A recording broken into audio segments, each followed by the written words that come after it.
evening, everyone. I'd like to call the meeting to order and welcome everyone in attendance. The committee has under consideration the estimates of the Ministry of Public Safety and Emergency Service for the fiscal year ending March 31st, 2027. I'd ask that we go around the table and have members introduce themselves for the record. Minister, when we come to you, if you would kindly introduce those at the table with you, that would be great. My name is Jackie Lovely. I'm the MLA for the Camrose constituency and the chair of the committee. We'll begin to my right with Mr. Singh. Good evening, everyone. Peter Singh, MLA, Calgary East. Good morning. Good evening, everyone. Brandon Lunty, MLA for Leduc Beaumont. Good evening, everyone. MLA for Old Didsbury Three Hills, Tara Sawyer. Good evening, MLA Jennifer Johnson, Lacombe Panoka. Hi, Garth Rosal, MLA for Vermilion, Lloydminster, Wainwright. Well, thank you very much. Good evening. Mike Ellis. I am the Minister of Public Safety and Emergency Services. To my left, my immediate left, I have Justin Crickler. He's my Deputy Minister of Public Safety and Emergency Services. To his left, we have Brad Smith. He's the Assistant Deputy Minister of Financial Services and Senior Financial Officer. To my immediate right, I have Curtis Zablocki, Assistant Deputy Minister of Public Security Division. And to his right, we have Ross Nairn, Assistant Deputy Minister of Strategy, Support, and Integrated Initiatives. Thank you. Good evening, David Shepard, MLA for Edmonton City Centre and Shadow Minister for Public Safety and Emergency Services. Irfan Sabir, MLA, Calgary Ballarmacall. Nicole Goring, MLA, Edmonton Castle Downs, His Majesty's Loyal Opposition Liaison to the Canadian Armed Forces and the Deputy Chair of this committee. Julia Hayter, and the MLA for Calgary Edgemont. Okay, thank you, everyone. A few housekeeping items for the record. Mr. Rosewell is subbing for Mr. Getson. Please note that the microphones are operated by Hansard staff. Committee proceedings are live streamed on the internet and broadcast on Alberta Assembly TV. The audio and visual streaming transcripts of meetings can be accessed via the Legislative Assembly website. We don't have anyone participating remotely with us this evening. Please, members, set your cell phones and other devices to silent for the duration of the meeting. Honourable members, the main estimates for the Ministry of Public Safety and Emergency Services shall be considered for 3 hours. Standing Order 59.01 sets out the process for consideration of the main estimates in Legislative Policy Committee. Suborder 59.016 sets out the speaking rotation for this meeting. The speaking rotation chart is available on the committee's internal website, and hard copies have been provided to the ministry officials at the table. For each segment of the meeting, blocks of speaking time will be combined, but only if the minister and member agree. If debate is exhausted prior to 3 hours, the ministry's estimates are deemed to have been considered for the allotted time in the main estimate schedule, and the committee will adjourn. Should members have any questions regarding speaking times or rotation, please email or message the committee clerk about the process. With the concurrence of the meeting, I'll call a 5-minute break, maybe near the midpoint. Does anyone object to having a break today? Okay, we will go ahead with a short break. Ministry officials who are present may, at the direction of the minister, address the committee. Ministry officials seated in the gallery, if called upon, have access to the microphone in the gallery area and are asked to please introduce themselves for the record prior to commenting. Pages are available to deliver notes or other materials between the gallery and the table. Attendees in the gallery may not approach the table. Space permitting, opposition caucus staff may sit at the table to assist their members. However, members have priority to sit at the table at all times. Points of order will be dealt with as they arrive, and individual speaking times will be paused. However, the block of speaking time and the overall 3-hour meeting clock will continue to run. Any written material provided in response to questions raised during the main estimates should be tabled by the minister in the assembly for the benefit of all members. Finally, the committee should have Finally, the committee should have the opportunity to hear both questions and answers without interruption during estimates debate. Debate flows through the chair at all times, please, everyone, including instances when speaking time is shared between a member and the minister. I'd now invite the Minister of Public Safety and Emergency Services to begin with your remarks. Sir, you have 10 minutes. Wonderful. Well, thank you very much, Chair, and of course, very proud to sit with my team here. As I mentioned, Justin Crickler, Brad Smith, Curtis Zablocki, and Ross Nairn, but I also want to make sure everybody's aware who is also in the gallery. Stephen Lacroix, Senior Assistant Deputy Minister and Managing Director of the Alberta Emergency Management Agency, Fiona Lavoie, Assistant Deputy Minister of Correctional Services, and Joe Satilny, Assistant Deputy Minister and Deputy Managing Director of the Alberta Emergency Management Agency.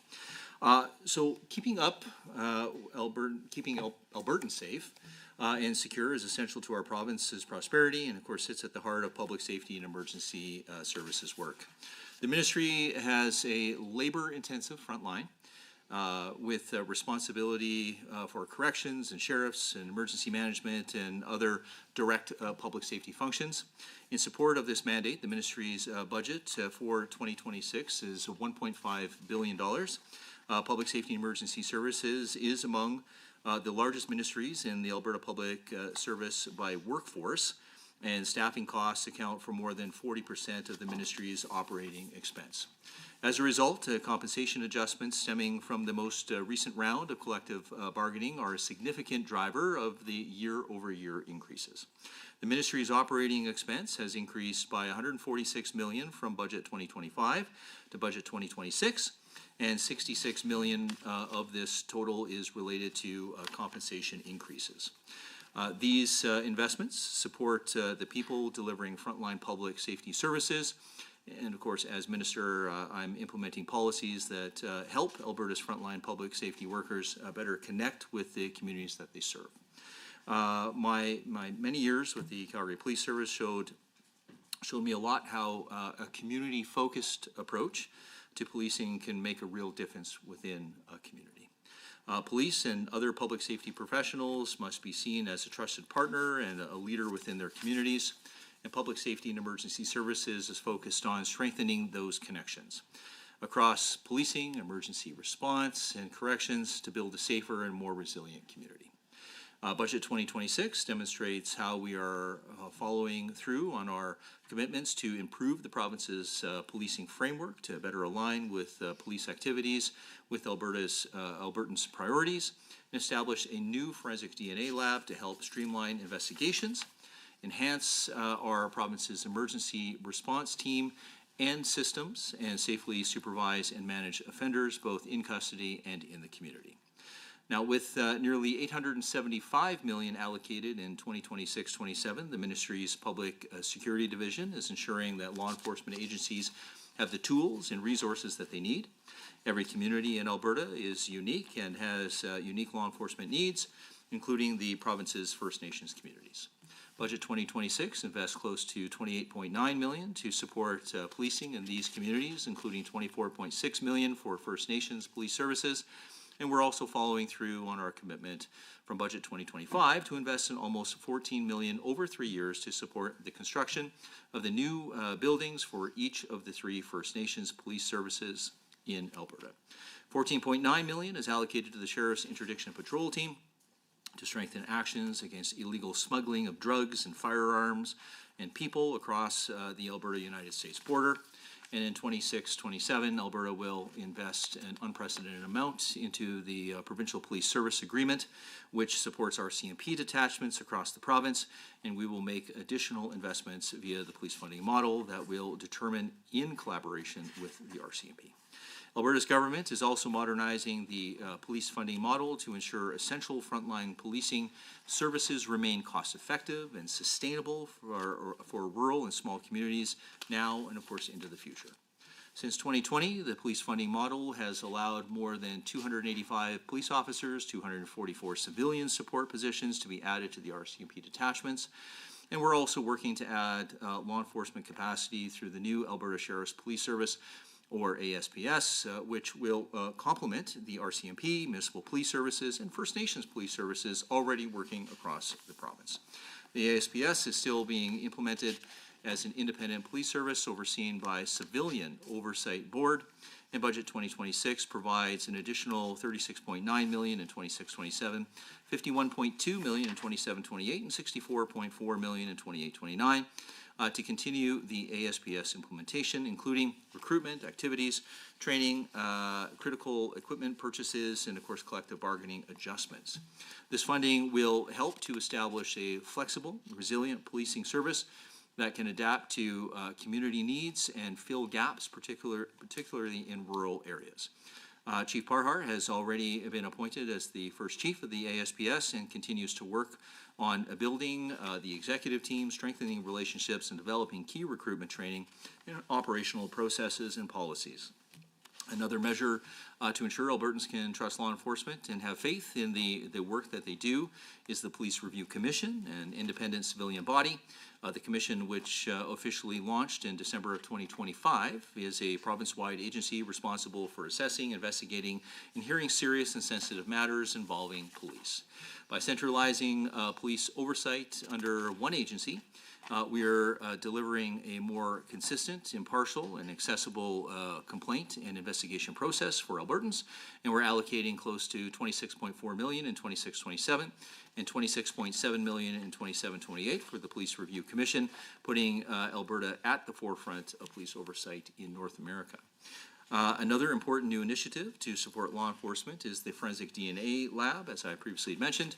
In Budget 26, the Alberta's government is committed a total of $8.9 million in funding for the next 4 years to establish this lab. An Alberta lab will speed up investigations, prosecutions, cost less, and serve local law enforcement more effectively.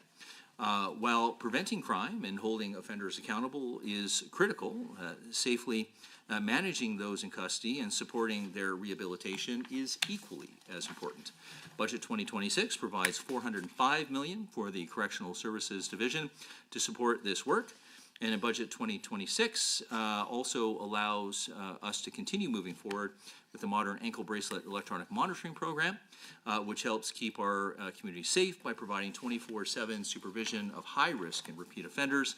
And we're allocating an additional $4.1 million over the next 3 years to expand the program, and the new funding will allow participating victims to receive alerts if an offender approaches a restricted proximity zone, ultimately supporting real-time awareness for those vulnerable people.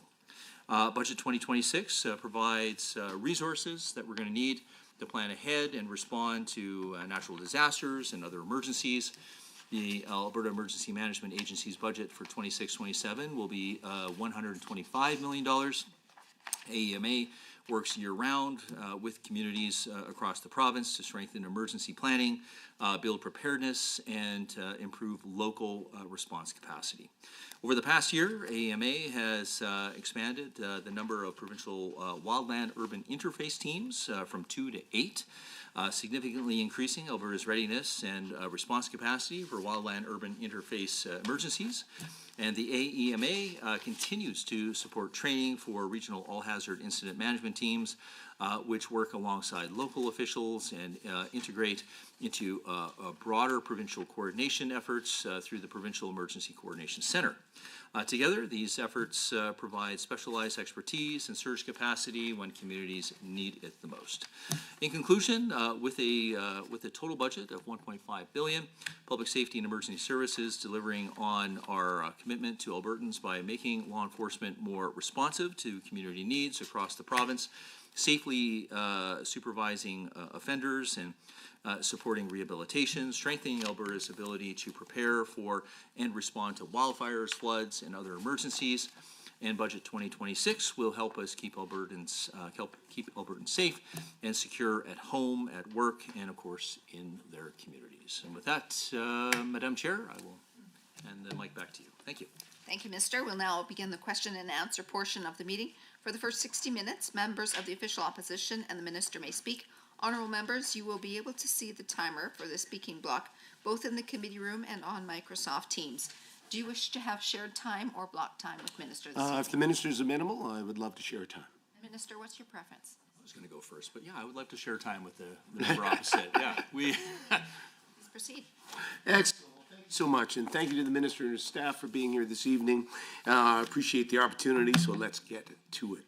Let's start with a few questions then about one of the chief initiatives that we've heard the minister talking about, the Alberta Sheriff's Police Service. So if I heard the minister correctly in his opening there, he talked about an increase of $36.9 million. I appreciate that clarification. We have a couple different numbers that are show up. Line 2.1 of the estimates, Alberta Sheriff's Police Service funding shows an increase of just under $33 million. Strategic plan talked about $22 million increase. Business plan talked about 36.9, which is a number I just heard from the minister. So just to start, if you could just clarify, as I said, line 2.1 seems to have an increase of about 33. Can you just clarify where the additional 3.9 million approximately is going there? Sure. Great question. One that I don't want to say I anticipated, but I did anticipate this question, and I know that my deputy minister has some details for you. I think that's appropriate. I would just say that the bulk of that, I think, as also indicated in my remarks, has to do with those HR kind of cost differences between that peace officer, police officer. So we anticipated that, but I know for specifics, I know the deputy minister has some specifics there for you. It's okay. Just. Thank you. I'll just list off sort of what the base budget was for budget 25 and then let you know how we got to 200. Does that sound reasonable? That would be fine. Yes, thank you. So in budget 25, the sheriffs were allocated $156 million. And I'm going to speak in round numbers if that's reasonable, Madam Chair. $156 million. The minister mentioned that there was an in-year settlement of collective bargaining with the AUPE, and the anticipated costs associated with that to fund the sheriff's baseline in budget 26 is $13.8 million. In addition to that, there is an investment in body-worn camera, which is part of the overall law enforcement approach across the province for approximately $5.8 million. There's also a transfer of $3.2 million for the team that's working on the transition. And then the new funding into the environment is $22 million. That's yeah. Thank you. I appreciate that. Thank you to the minister and to the deputy minister for that. So the fiscal plan states that the ASPS is intended, as the minister said, to augment and support police throughout Alberta and complement existing services. And certainly in the minister's presser, when he was talking about Bill 15, he stated that the bill and the ASPS are indeed about facilitating some faster response times, better collaboration, and most importantly, more boots on the ground. So that's the main justification then for the dollars that we see in line 4 and port 2. But as I look through the legislation, the budget documents, it does not appear, from what I can see, that there's going to be a significant net increase in boots on the ground in the next year. So Schedule 22 in the table section of the fiscal plan indicates the intent to hire only an additional 41 full-time equivalents for the ASPS. And I assume those are, in fact, frontline Alberta sheriffs, because the total there is just over 1,200. That seems to correspond with the total number of sheriffs the ministers referred to previously. So just wanted to ask the minister if he could clarify how many of the 41 FTEs that are identified in Schedule 22 will in fact be net new ASPS officers versus full-time employees that are being transferred from the sheriffs to the ASPS, and can he identify how many sheriffs he anticipates the ASPS will have the funding and capacity to transition in the next fiscal year? So, thank you. I think as I have mentioned over the last short little while, we've identified approximately 600 folks who were doing police-like functions within the Alberta Sheriffs, and of course those include folks that work in SCAN and folks that are doing highway patrol and folks that do our fugitive apprehension, just of course to name a few, surveillance as another. So those are folks that have that enhanced training. And so those folks, and I'll get to those 41 in a second, but those folks will be transitioned through their training over the next 3 years. So that's basically approximately 200 a year for the next 3 years, and that's how we come up to the near 600. And then the other officers that we mentioned here, those are going to be the net new, and it's actually 30 officers. Those are net new. There'll be 30 officers that will be police officers. And then we have 11 civilian officers, because I think, as you're fully aware, that the police officers need support as well. Excellent. Thank you to the minister for that very clear and succinct answer. I appreciate the efficient flow. So speaking of that then, again, through you, Madam Chair, to the minister, speaking then of those 600 officers that are already fulfilling police-like functions that he intends to transition at a rate, he was saying, of about 200 per year. We do recognize that, of course, those sheriffs are currently doing other work within Alberta Sheriffs. And indeed, we know that we had some vacancies within the Alberta Sheriffs in the last year through a FOIP that was released. I believe we know that, for example, in the Alberta Sheriff's Highway Patrol alone, we had about 64 hard vacancies. So those were positions that had no one hired to fill them, another 19 soft vacancies. So vacancy rate of around 22.5%. Could the minister, I guess, just sort of clarify then, what are the current vacancy rates in the following areas of the Alberta Sheriffs? In protection, communication, and investigative services, in court security, in fish and wildlife enforcement, operational support, Sheriff's Highway Patrol, and Sheriff's Head Office?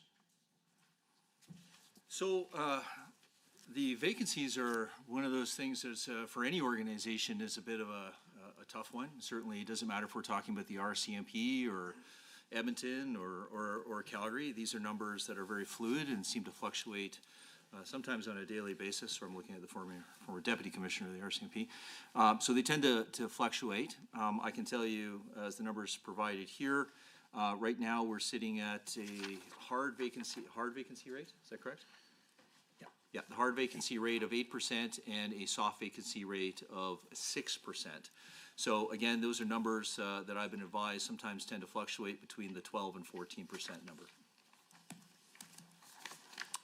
Thank you to the minister for that answer. So just to clarify again, we know, for example, that the 200 sheriffs he intends to transfer in the next year will be coming from, I guess, some particular areas where those sheriffs are more likely to have been fulfilling police-like functions. So areas like the Sheriff's Highway Patrol, for example. So just recognizing again that there have been some vacancies, and is the minister's opinion that all of the areas from which you will be transferring these officers currently have enough staff to adequately cover the core duties that are required to serve Albertans without reliance on other policing services? For example, I know I have heard anecdotally of situations where RCMP and others have had to take over prisoner transfers, that sort of thing, because sheriffs were not available. So just in the minister's opinion again, does he feel that he has adequate coverage that transferring these 200 sheriffs will not have a negative impact on the other core duties? Yeah, so the primary core duties of the, I'm certainly happy to get into the history of this as well, but the primary core duties are court and prisoner security and, of course, prisoner transport. As police organizations around Alberta have continued to rely, and sometimes we, rely a lot, and I'm not talking about any one specific agency. I'm talking about all police agencies and communities around Alberta tend to rely on a lot of the work that the folks in the SCAN team and surveillance team and fugitive apprehension team, and we can list a whole bunch of very recent cases where they've been, again, augmenting and supporting and contributing and being partners in joint operations with law enforcement, quite frankly, all around Alberta. But when we're talking about the transition, these are what police organizations prepare for. They prepare for times when people rotate through holiday times and training exercises, as an example. So you're not going to see these are things that are planned for to have a certain segment in groups so that you're not providing so much pressure on the organization. So I will just talk in a bit of a hypothetical. If we're doing folks who are performing the police-like functions, you would take folks, maybe 2 hypothetically from the SCAN team, 2 from Highway Patrol, 2 from the fugitive apprehension, and then, just as an example, and then put through the training process, which is going to be approximately 6 weeks, and so that they, at the end of it, become the police officer. So this is not taking an entire section and putting them through the training in order to your point, we don't want to disadvantage anybody in any of the duties, and especially the core duties that they are performing right now. I would say that right now, some of the struggles that the sheriffs have been having have been some of those core duties when we talk about court and prisoner security and prisoner transport. But that's, again, because of pressure that has been asked by folks in rural Alberta, as an example, to have the highway patrols in the area. In the Leduc, as an example, there was God forbid, there was a shooting that occurred just the other day, and the first one out was the sheriff, right? And they work collaboratively with the police of jurisdiction, and were able to handle that scene appropriately. So look, policing is a very dynamic job. It's a very tough job, but I can tell you and assure you that according to Chief Parhar, we're not going to be disadvantaging anybody in their duties, especially their core duties as it pertains to court and prisoner security and prisoner transport. Thank you again to the minister, and through you, Madam Chair, then, is it the minister's intention, again, given that he's given me the totals here, so he intends to hire 30 new experienced officers and then 11 civilian officers, that's the 41, is the minister not intending to backfill any of the positions for which he is transferring sheriffs out of things like highway patrol or other positions into the Alberta Sheriff's Police Service to instead be fulfilling these sort of police-like functions?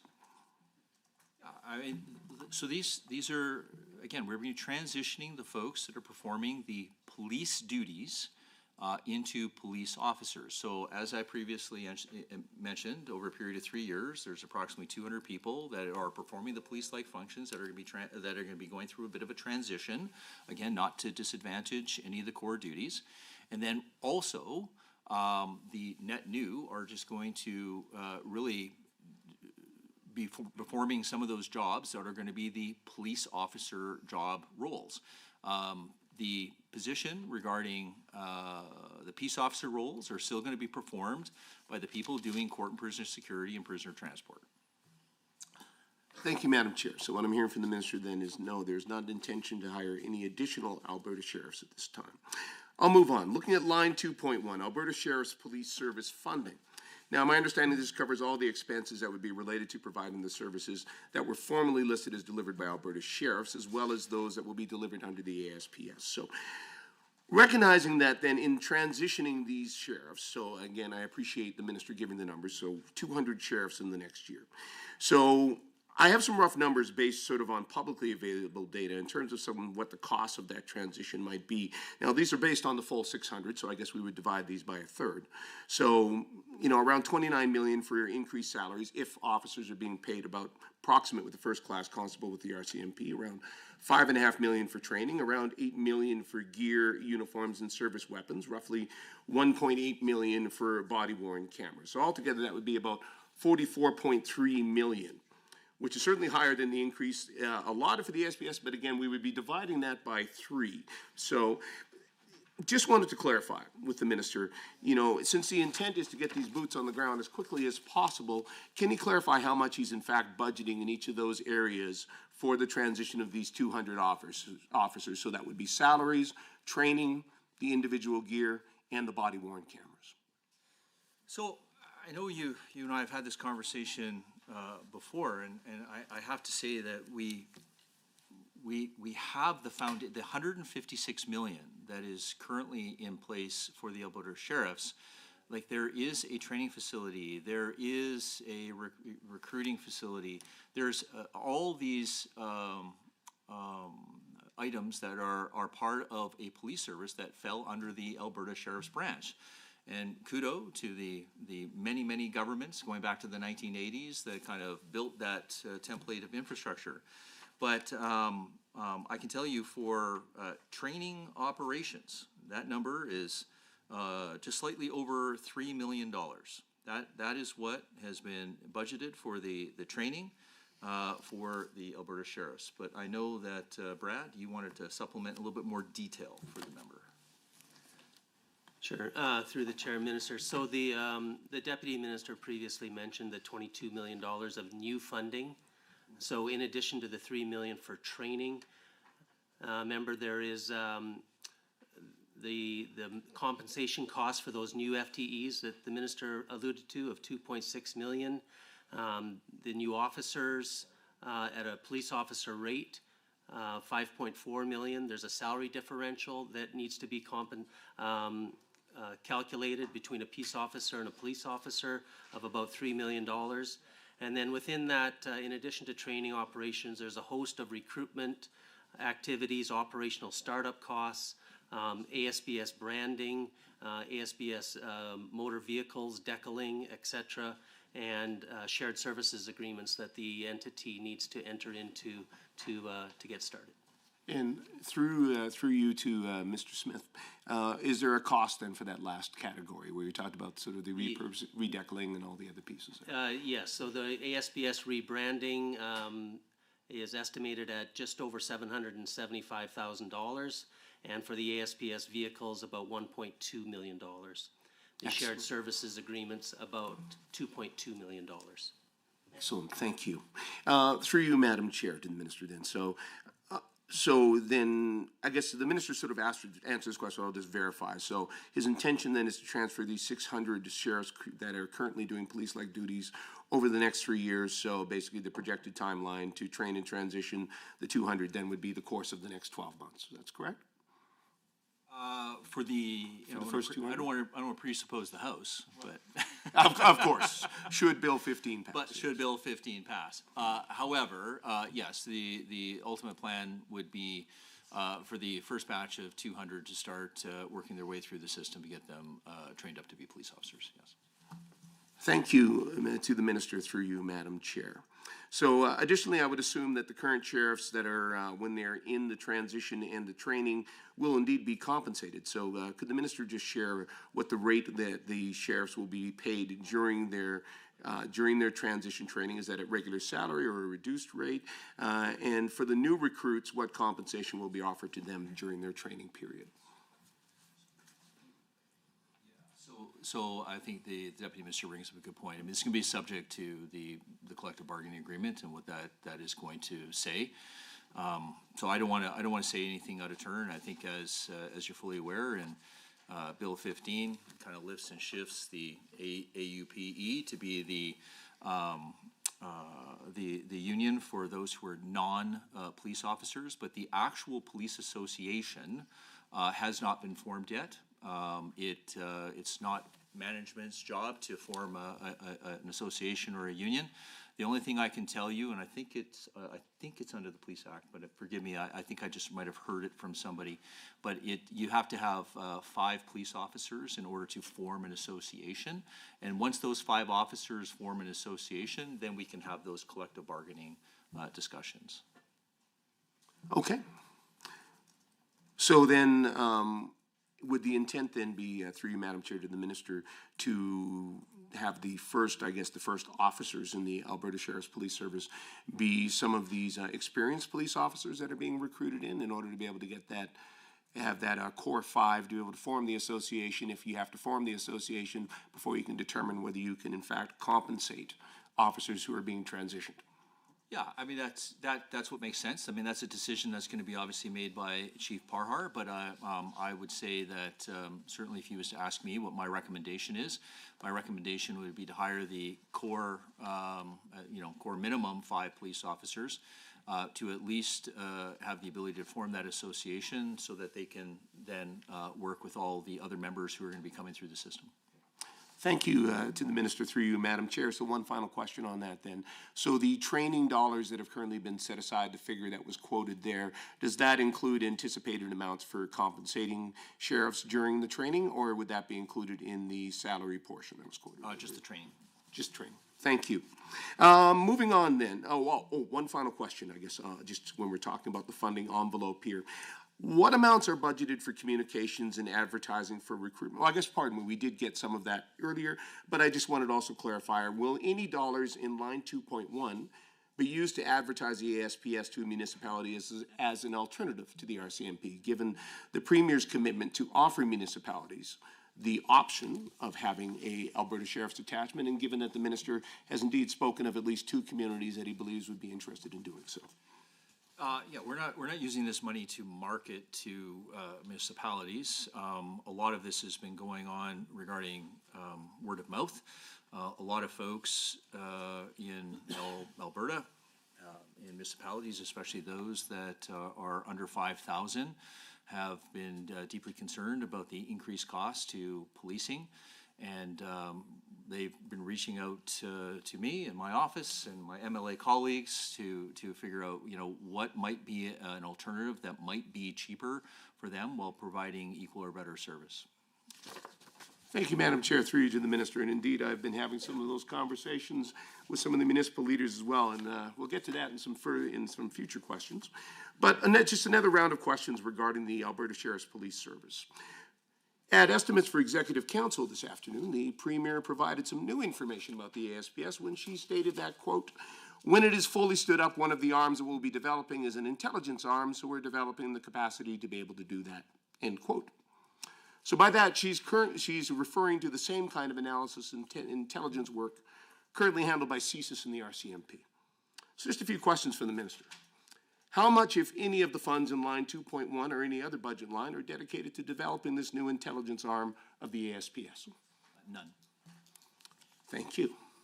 And through you, Madam Chair, to the Minister, then, what is the current projected timeline to stand up this new arm of the ASPS? Well, I don't even have a police officer yet, so. I mean, sure. I mean, aspirationally, and I appreciate what the Premier is talking about, is making sure that we have, information and intelligence like any police organization. Doesn't matter if we're talking Calgary, Edmonton, the RCMP. I'm not sure I necessarily agree with the correlation to CSIS. I would probably push back a little bit on that. But if you're talking about any policing organization, we always have police information systems, and we always have intelligence. And we always might want to make sure that the RCMP who are speaking to Calgary, who are speaking to Edmonton, who are speaking to Medicine Hat and Lethbridge and all police services. So there is a role to play for an intelligence section within any police service, but there's certainly, that is just common practice. Well, thank you, through you, Madam Chair, to the Minister, and I appreciate the Minister's clarification. Indeed, this was brought up when the Premier was speaking in the context of the referendum coming up this fall. And indeed, we know that even within the Minister's own business plan, Key Objective 1.5 talks about mitigation strategies to protect Alberta's democratic processes. So the Premier was bringing this up in the context of the referendum this fall, so hence my questions about the timeline, because the Premier seemed to suggest this was something that might be helpful. It does not sound like it would in fact be at this time. So just on that then, looking at Key Objective 1.5, implementing security risk assessment and mitigation strategies to protect Alberta's democratic processes. And just for the benefit of any government members who might be considering a point of order, I'll just note that the democratic processes would include that provincial referendum this fall. So my question, experts are warning that should the government's significant efforts to pave the path for Alberta separatists to force a question on that referendum this fall, there's a very high likelihood of foreign actors attempting to interfere. So indeed, Patrick Lennox, the former Director of Intelligence for the RCMP in Alberta, says, quote, "We're not ready at all," and that in his view, we currently have no capacity whatsoever to push back against misinformation and disinformation from foreign actors, particularly the U.S., interference that he in fact believes is already taking place. So. Point of order has been called. Please proceed. Thank you, Madam Chair. The point of order is understanding order 23B. The member speaks to matter other than the question under discussion. And Madam Chair, the committee has convened for the purpose of considering Ministry's 2026-27 budget, including estimates, fiscal plan, and business plan. The matter that has been raised by the member is not within the boundaries of the said topic. The issue on the referendum. Please stop, just one, honorable member, please just let him say what he needs to say, and then we'll have some defense from your side, and then we'll continue. But please, just let's hear him out and the issue on the referendum portion mentioned by the member is not related to the matter that has been under consideration by the committee, and that is why this is a point of order, Madam Chair, 23B. Madam Chair, it's not a point of order. It's a complete waste of time. A member was reading some pre-written note that was sent to him that as long as his ear hears something referendum, he should raise a point of order and read this page into the record. That's shameful. He should have listened to the member. He cited key objective 1.5, which says implement security risk assessment and mitigation strategies to protect Alberta's democratic process. That includes referendums. One moment, please. So, just one moment, please. Pause for one moment. May I just first of all say this? Insulting language to a member during points of order is not appreciated during this meeting or at any time. It's unparliamentary. So please choose your words more carefully. We're not going to have that type of meeting today. Madam Chair, I have not used any insulting language. I heard it. And please don't challenge me during this. I won't accept it. So key objective 1.5, implement security risk assessment and mitigation strategies to protect Alberta's democratic process. That's what member was asking about. Earlier, head of the Executive Council said that these sheriff will be ready to protect that process. Questions are well within the scope of these estimates and how the public money will be spent that's going to this sheriff police. So it's not a point of order at all. So what I'll say this, members, is please mind your language during this meeting. We'll not have any disrespectful dialogue back and forth between the table. We're here to get through budget estimates. We'd all like to hear the questions. We'd all like to hear the answers, but let's please do this in a respectful way. If you would kindly carry on, a member. Thank you, Madam Chair, for finding that this is not, in fact, a point of order. Again, we are also talking about line 2.2 in the estimates, the Provincial Security Intelligence Office. Now, as I was saying, until today, it was my understanding the responsibility for defending against foreign interference in this potential separatist question in this upcoming referendum. Honorable member, please. Let's please stay on track. We're here for budget estimates. And I want to caution you, member, please. Let's stick to questions. Please refer to page numbers.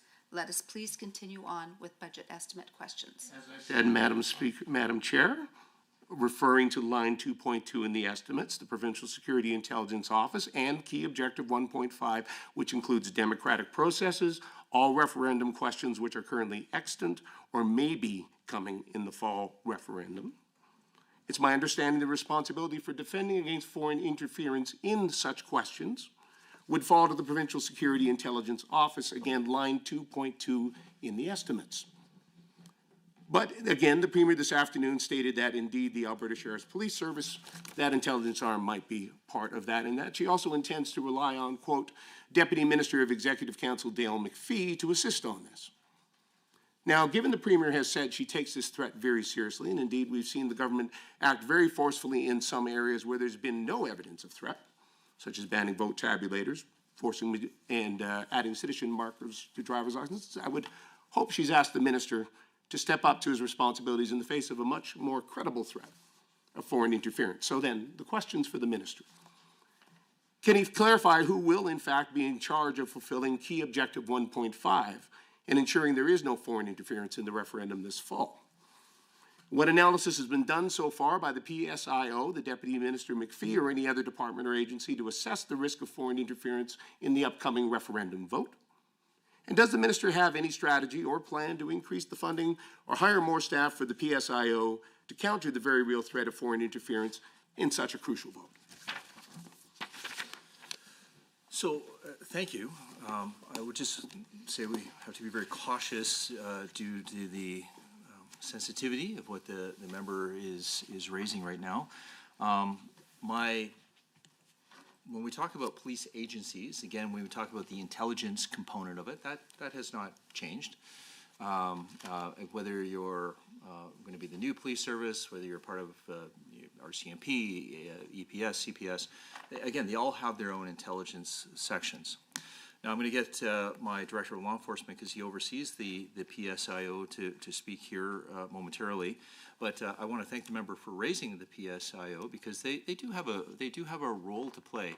But I'm just not entirely sure people understand that, again, this is an organization of peace officers, so they are very limited on what they can and cannot do.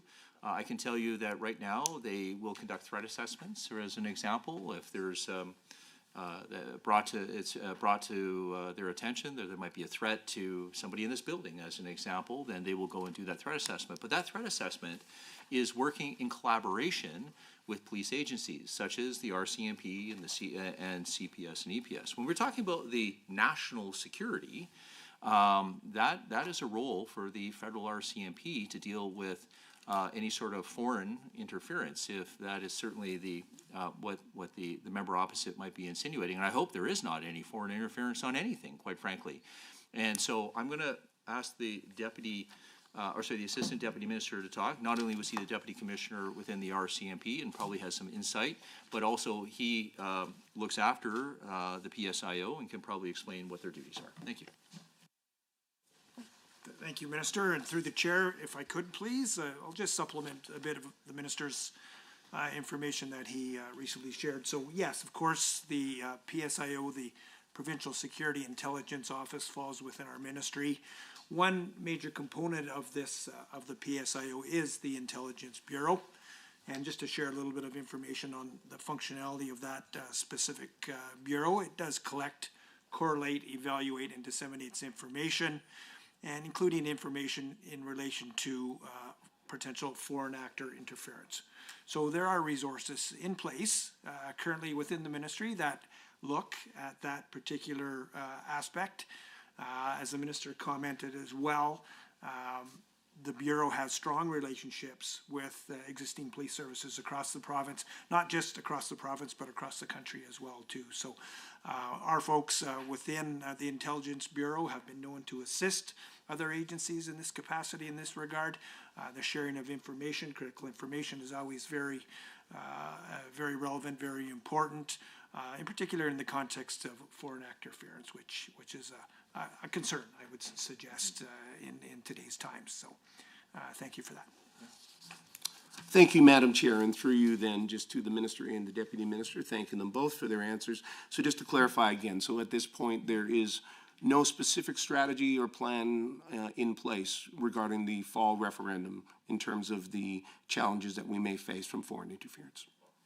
Well, that's not entirely accurate either. I mean, the PSIO will be constantly evaluating and reevaluating, and of course, it's like any sort of law enforcement organization.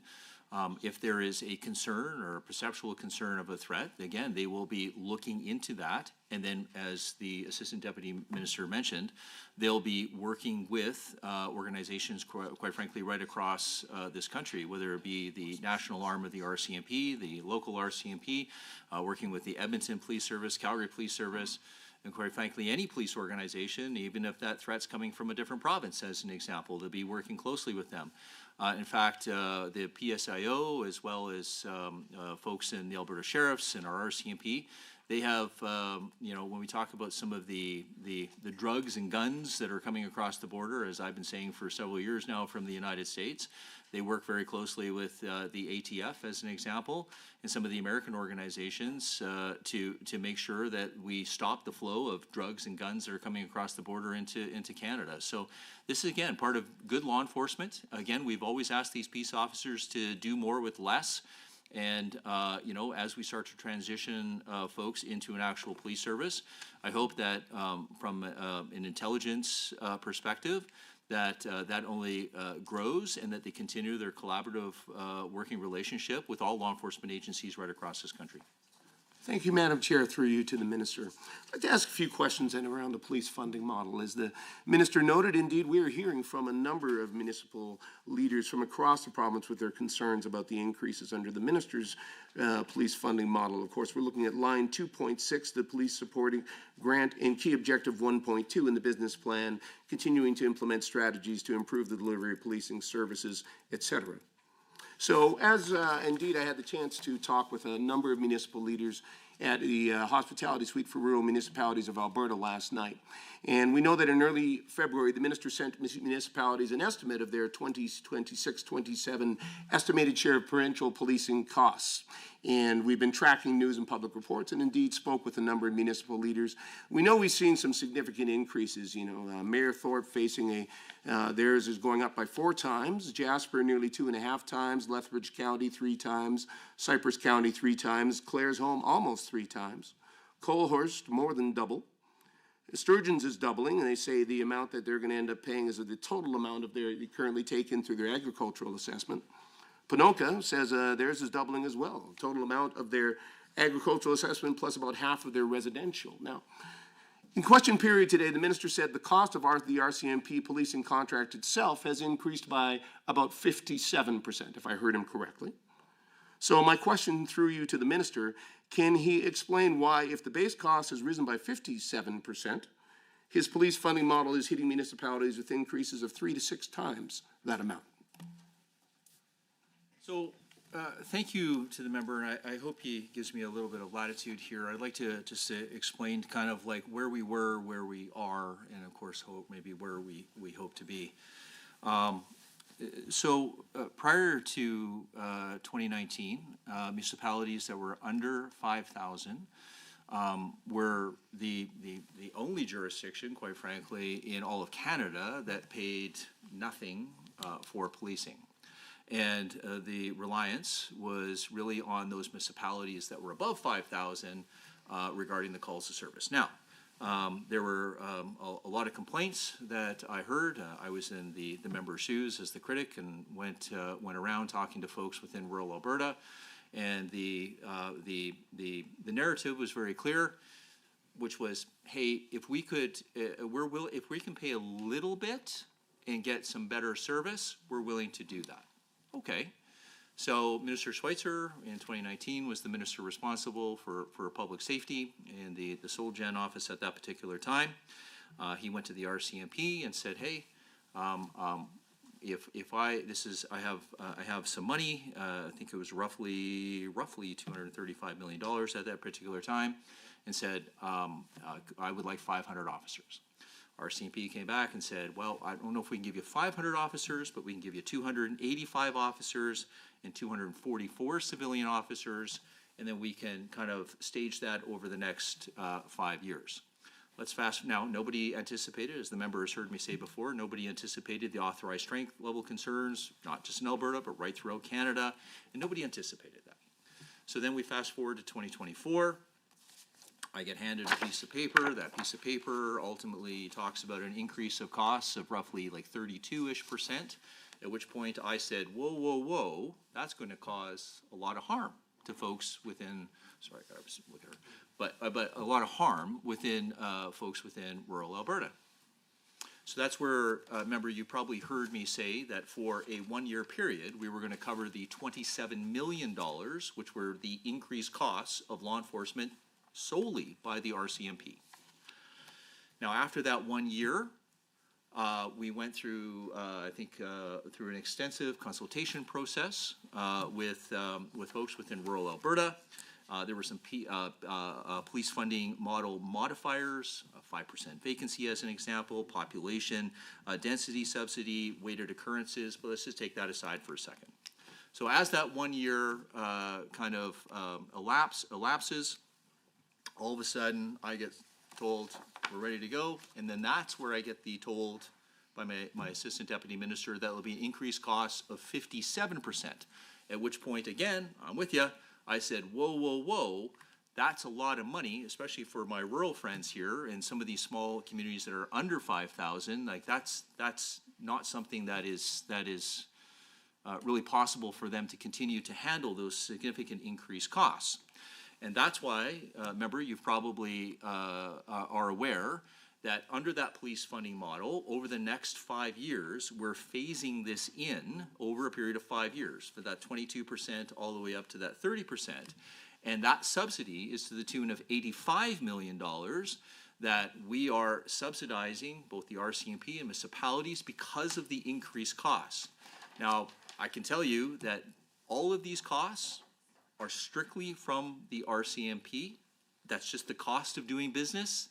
That's the bill. Look at me as kind of we'll call it the banker, in a sense that I get a bill and, you know, I let the municipalities know what that bill is, but this is not, like I'm just as upset, we'll say, over these increased costs.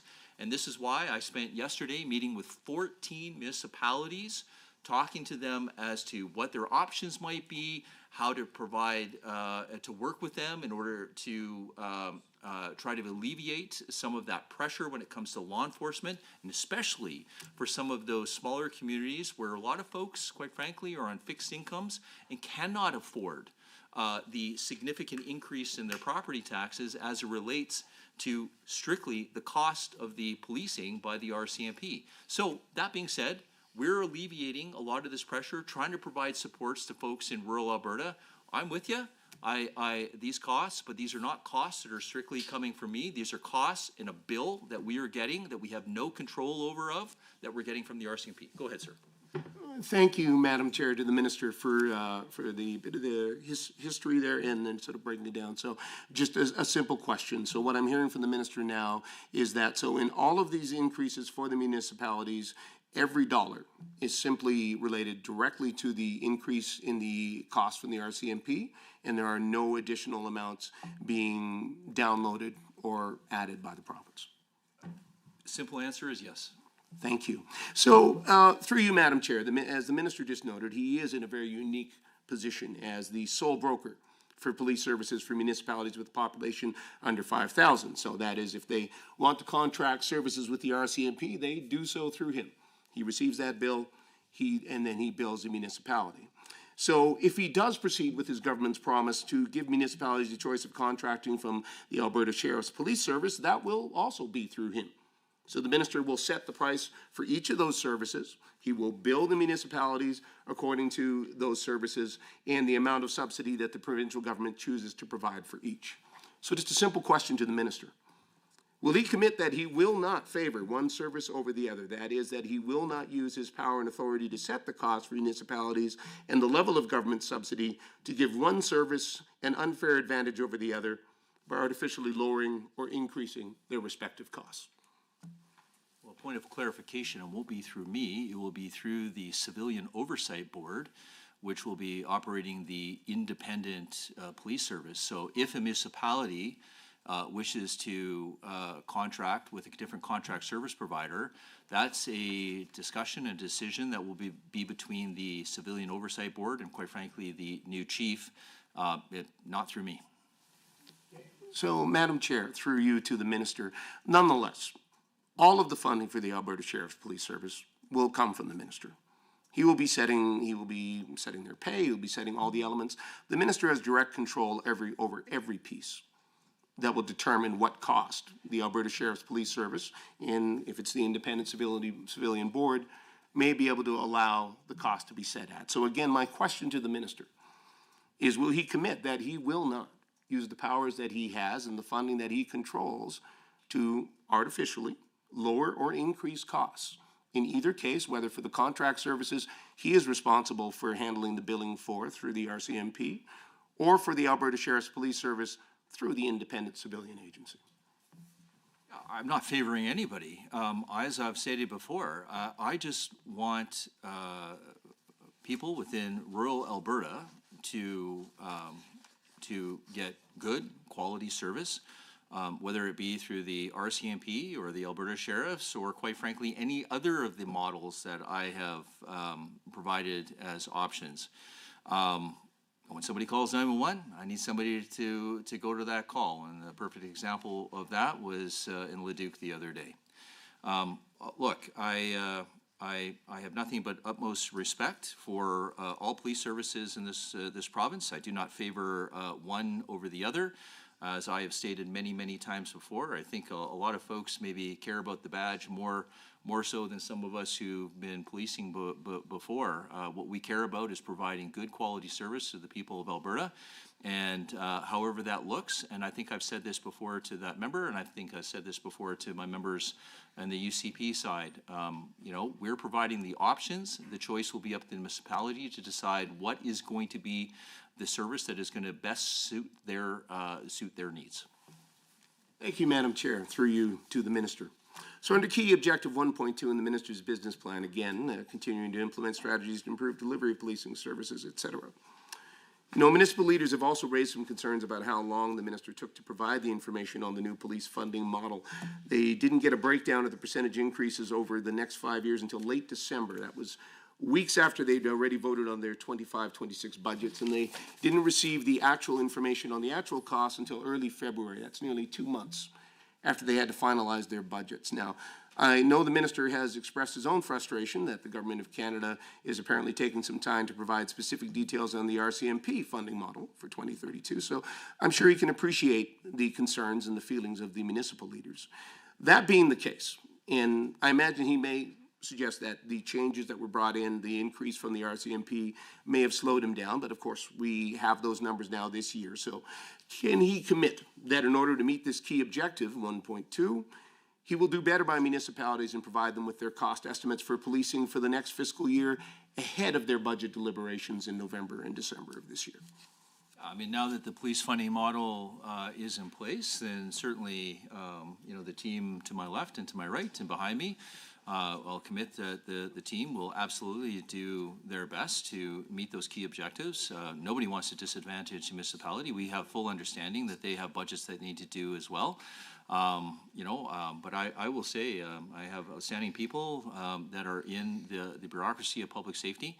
And, they do their best every single day, and we try to make sure that we're meeting the needs of those people that are in the municipalities, especially in rural Alberta.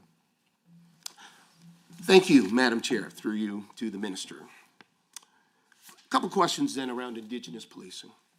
Under outcome 1 of the business plan, the Minister notes $28.9 million for the expansion of First Nations police services, and line 2.5 of the estimates lists just under $25 million for the same. So we know there's $1.5 million that's been allotted for a new police detachment for the Tsuut'ina First Nation. I think the Minister referenced 2 other nations on which he may be helping cover some capital costs. Can the Minister provide a breakdown of how the remaining $27.4 million is being distributed to which communities and for which purposes? While these guys find the numbers for you, let me just talk about the self-administered policing and specifically the 3 police services that you're talking about. So Tsuut'ina was one of them. The money that was being used for there is for their satellite office. Tsuut'ina is a land that is adjacent to Calgary, but it actually extends quite a bit to the west, and there's an area called Redwood Meadows. And in Redwood Meadows, they wanted to put a satellite office, so working in collaboration with the federal government, we wanted to make sure that there was a satellite office. Again, good response for policing when it comes to calls to service, so that's excellent. Second was the Blood Reserve. Again, we'll get to the specific numbers on that, but their police station was quite, we'll say, old. And they were looking at getting if I'm not mistaken, I think they were doing a new one, not just a remodel of it. And so it was down there for the announcement there, again, working with the federal government on that. And then the third one is Lakeshore, which is up in the north and to the west of Edmonton there. Were a remarkable police service involving, I believe, 5 First Nations, and they were expanding and doing a bit of a remodel of their existing police service. And I'll make sure these guys get these specific numbers for you, but absolutely supportive of not just First Nations policing, but that self-administered model, which is why we're in the Edmonton area supporting Enoch as they look at transitioning to their own police service, and as well as Siksika, which are the two main ones that are moving forward. Please. The numbers there, that's great. Yeah, absolutely, Madam Chair, if I could just share a little bit more information for the room, please. So as the Minister referenced, in budget 2026, we're investing close to $28.9 million to support policing in First Nation communities, and that includes $24.6 million for First Nations police services specifically. And we're following through on our commitment from budget 2025, again, as the Minister referenced, to invest almost $14 million new dollars over 3 years to support the construction of police-related buildings for each of the 3 First Nations services within the province. I'll just back up a bit. In 2025, Alberta committed a total of $31 million to support policing in First Nations communities. This is slightly higher than the $28.9 million committed in budget 26 because capital funding was a bit greater or stronger in 25-26. But this year-over-year change reflects the timing and progression of infrastructure projects. For those those $30 million committed by Alberta is 48%, and that's the province's cost share in relation to the 52% from Canada, and that's through the federal First Nations and Inuit policing program. $1 million for Indigenous policing initiatives that are entirely funded by Alberta, such as crime prevention coordinators that exist on the Tsuut'ina First Nation, a very valuable resource in that context as well. Again, in 25-26, Alberta provided additional funding. I mentioned for those new buildings. I can share some numbers if the committee is interested in hearing some of those numbers in relation to the capital builds. More specifically, happy to do that. But perhaps I'll stop there. If you want to share just the totals for each project, that would be sufficient. So remember, I know it's not my role to ask questions, but do you know the cost share split between First Nations? It's different than. Yes. Okay. Great. Great, thanks. I'll carry on. So specifically for the Blood Tribe Police Service, there was $5.5 million committed total, $4.8 million in 25-26, and $707,000 in 2026 27, and that's in regard to a new police building, of which they were badly in need of on that particular nation. For the Lakeshore Regional Police Service, their need was in the context of an enhanced police facility. So the government had invested previously in a new building at Driftpile for the Lakeshore Police Service, and they subsequently outgrew that specific facility. So there was $6.9 million allocated for the Lakeshore Regional Police in that context, 1.8 million in 25-26, 3.6 million in 26-27, and in 27-28, it's anticipated they'll receive another 1.5 million. Thank you very much, Madam Chair, through you to the Minister and the Deputy Minister for those numbers. So regarding Indigenous policing, the Minister's initial mandate letter in 2023 instructed him to deliver on, quote, modernizing, reforming Indigenous policing programs to address chronic underfunding and gaps. But that instruction disappeared from the updated mandate letter that he got in 2025. Which did not make any mention of Indigenous communities, but I know the Minister has spoken of his commitment. So I just wanted to ask, what supports is the Minister providing to Indigenous communities such as, say, the Stoney Nakoda, who I know are actively working to do the same as the other nations he's mentioned and stand up their own policing services? And, you know, just wondering if the Minister believes it's a responsibility of the federal government to act first. If so, can he outline how he's actively advocating for them to do so? If I just may say, after all, we know this is a government that's not shy about making its demands of the federal government or asserting its abilities to act on its own in a pretty wide variety of policy areas. So just how is the Minister proactively working to ensure that Indigenous communities are supported and empowered to also establish their own tribal police? Well, I'd like to thank the member. They're going to put you over on the UCP side if you keep asking these questions, because this is, look, I have been one of the loudest voices in Canada when it comes to self-administered policing and making sure that First Nations are being supported. As I have stated, not just in a very public setting, but also at federal, provincial, territorial meetings, the First Nations First Nations Indigenous Inuit Policing Program is a discriminatory program. It's a program that does not allow First Nations people to get paid the same as other police services or have a similar pension. I have raised this multiple times, and I will give some credit to Minister Angrisari. I believe that he has heard me, and we are working very much together to figure out how we can fix that gap. And so I do not do this. I do not sit there and say, hey, this is a federal government problem. It's not a federal government problem. It's an us problem as Canadians. And I'm happy to work again with the federal minister to make sure that we're meeting the needs of the folks in the First Nations communities. Not too long ago, and I would say I think just before Christmas, Minister Angrisari came down. I took him to Tsuut'ina Nation, where we met with the police service. We talked about some of the issues that you brought up to figure out how we can fill those particular gaps. And we, as the member is also aware of, when I had the police transition grant that was made available, it was also for First Nations to be made available. And I can tell you, I don't have the specific number in front of me, but I will say many First Nations took us up on that grant to figure out what is going to be the best option suiting their communities. And Stoney Nakoda, I could not agree with you more. I think they have an excellent opportunity, as well as other First Nations within this province. And under the leadership of my Assistant Deputy Minister, we're happy to continue to work with all First Nations to make sure that their police needs are being met. And if that is self-administered policing, or if that is any other option, we're happy to work with them. Thank you, Madam Chair. Through you to the Minister. A couple questions on emergency services. Can the Minister identify which line in the budget estimate contains dollars allocated for the Hazard Assistance and Resilience Program, or HARP? It was formerly known as the Disaster Recovery Program.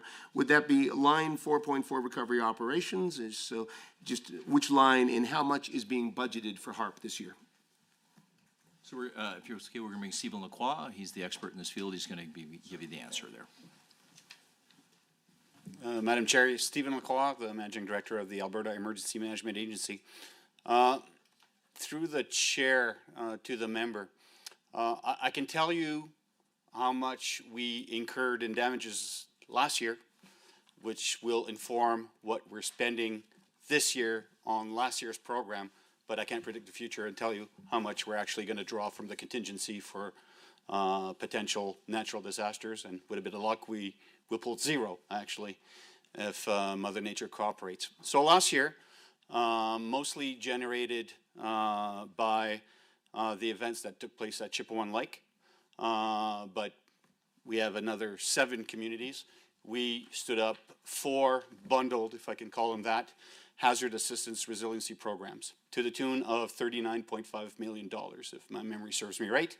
We spent 4.1 million of that money in year.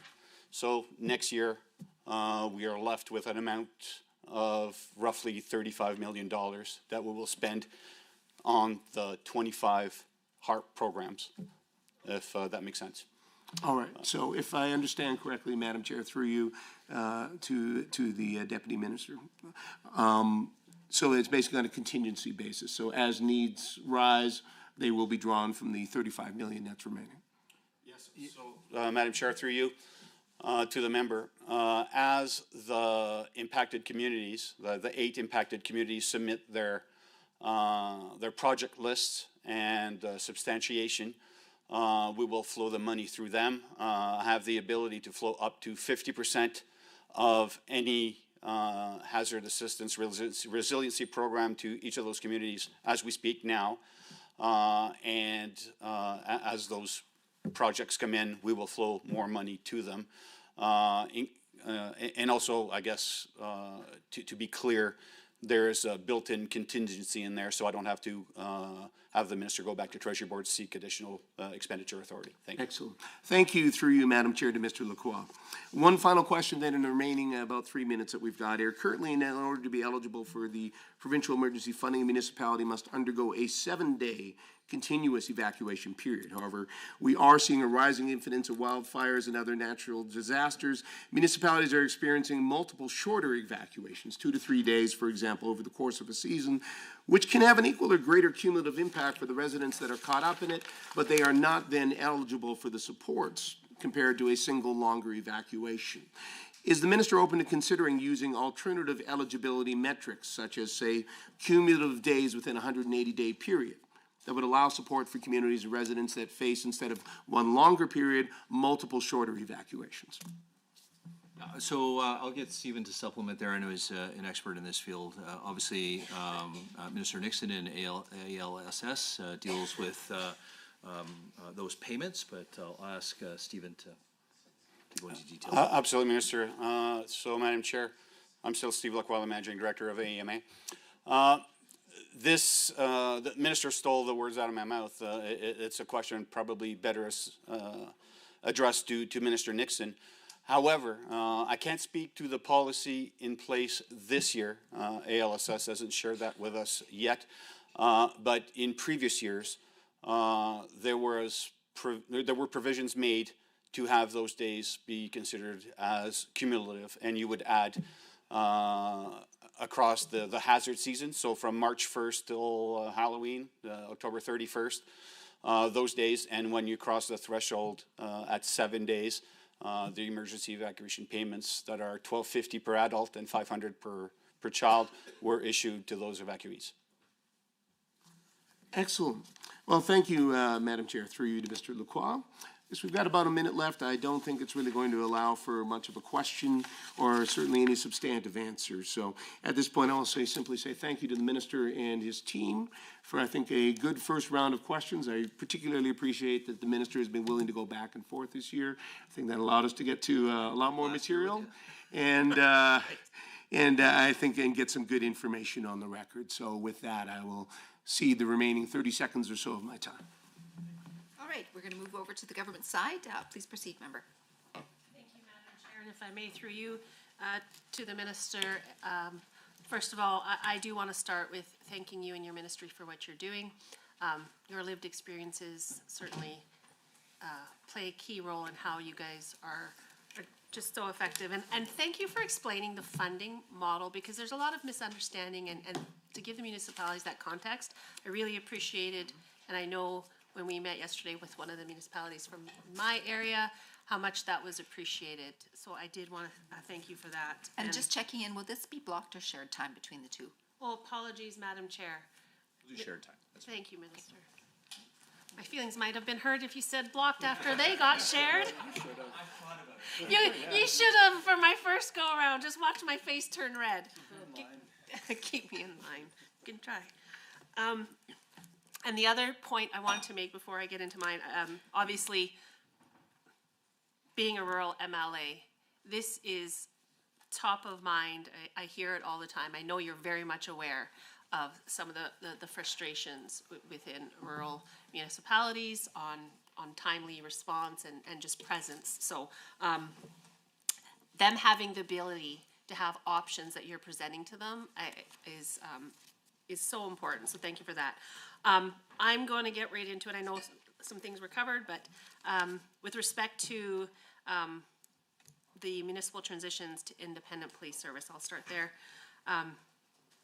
As I said, communities across Alberta, especially rural and small municipalities, have been clear about wanting policing that reflects local priorities and accountability. Public Safety and Emergency Services, PSES, has positioned municipalities for success by strengthening oversight capacity and providing clear pathways to explore independent policing options. This is also supported by the Premier's mandate letter to support municipalities interested in developing alternate public safety models.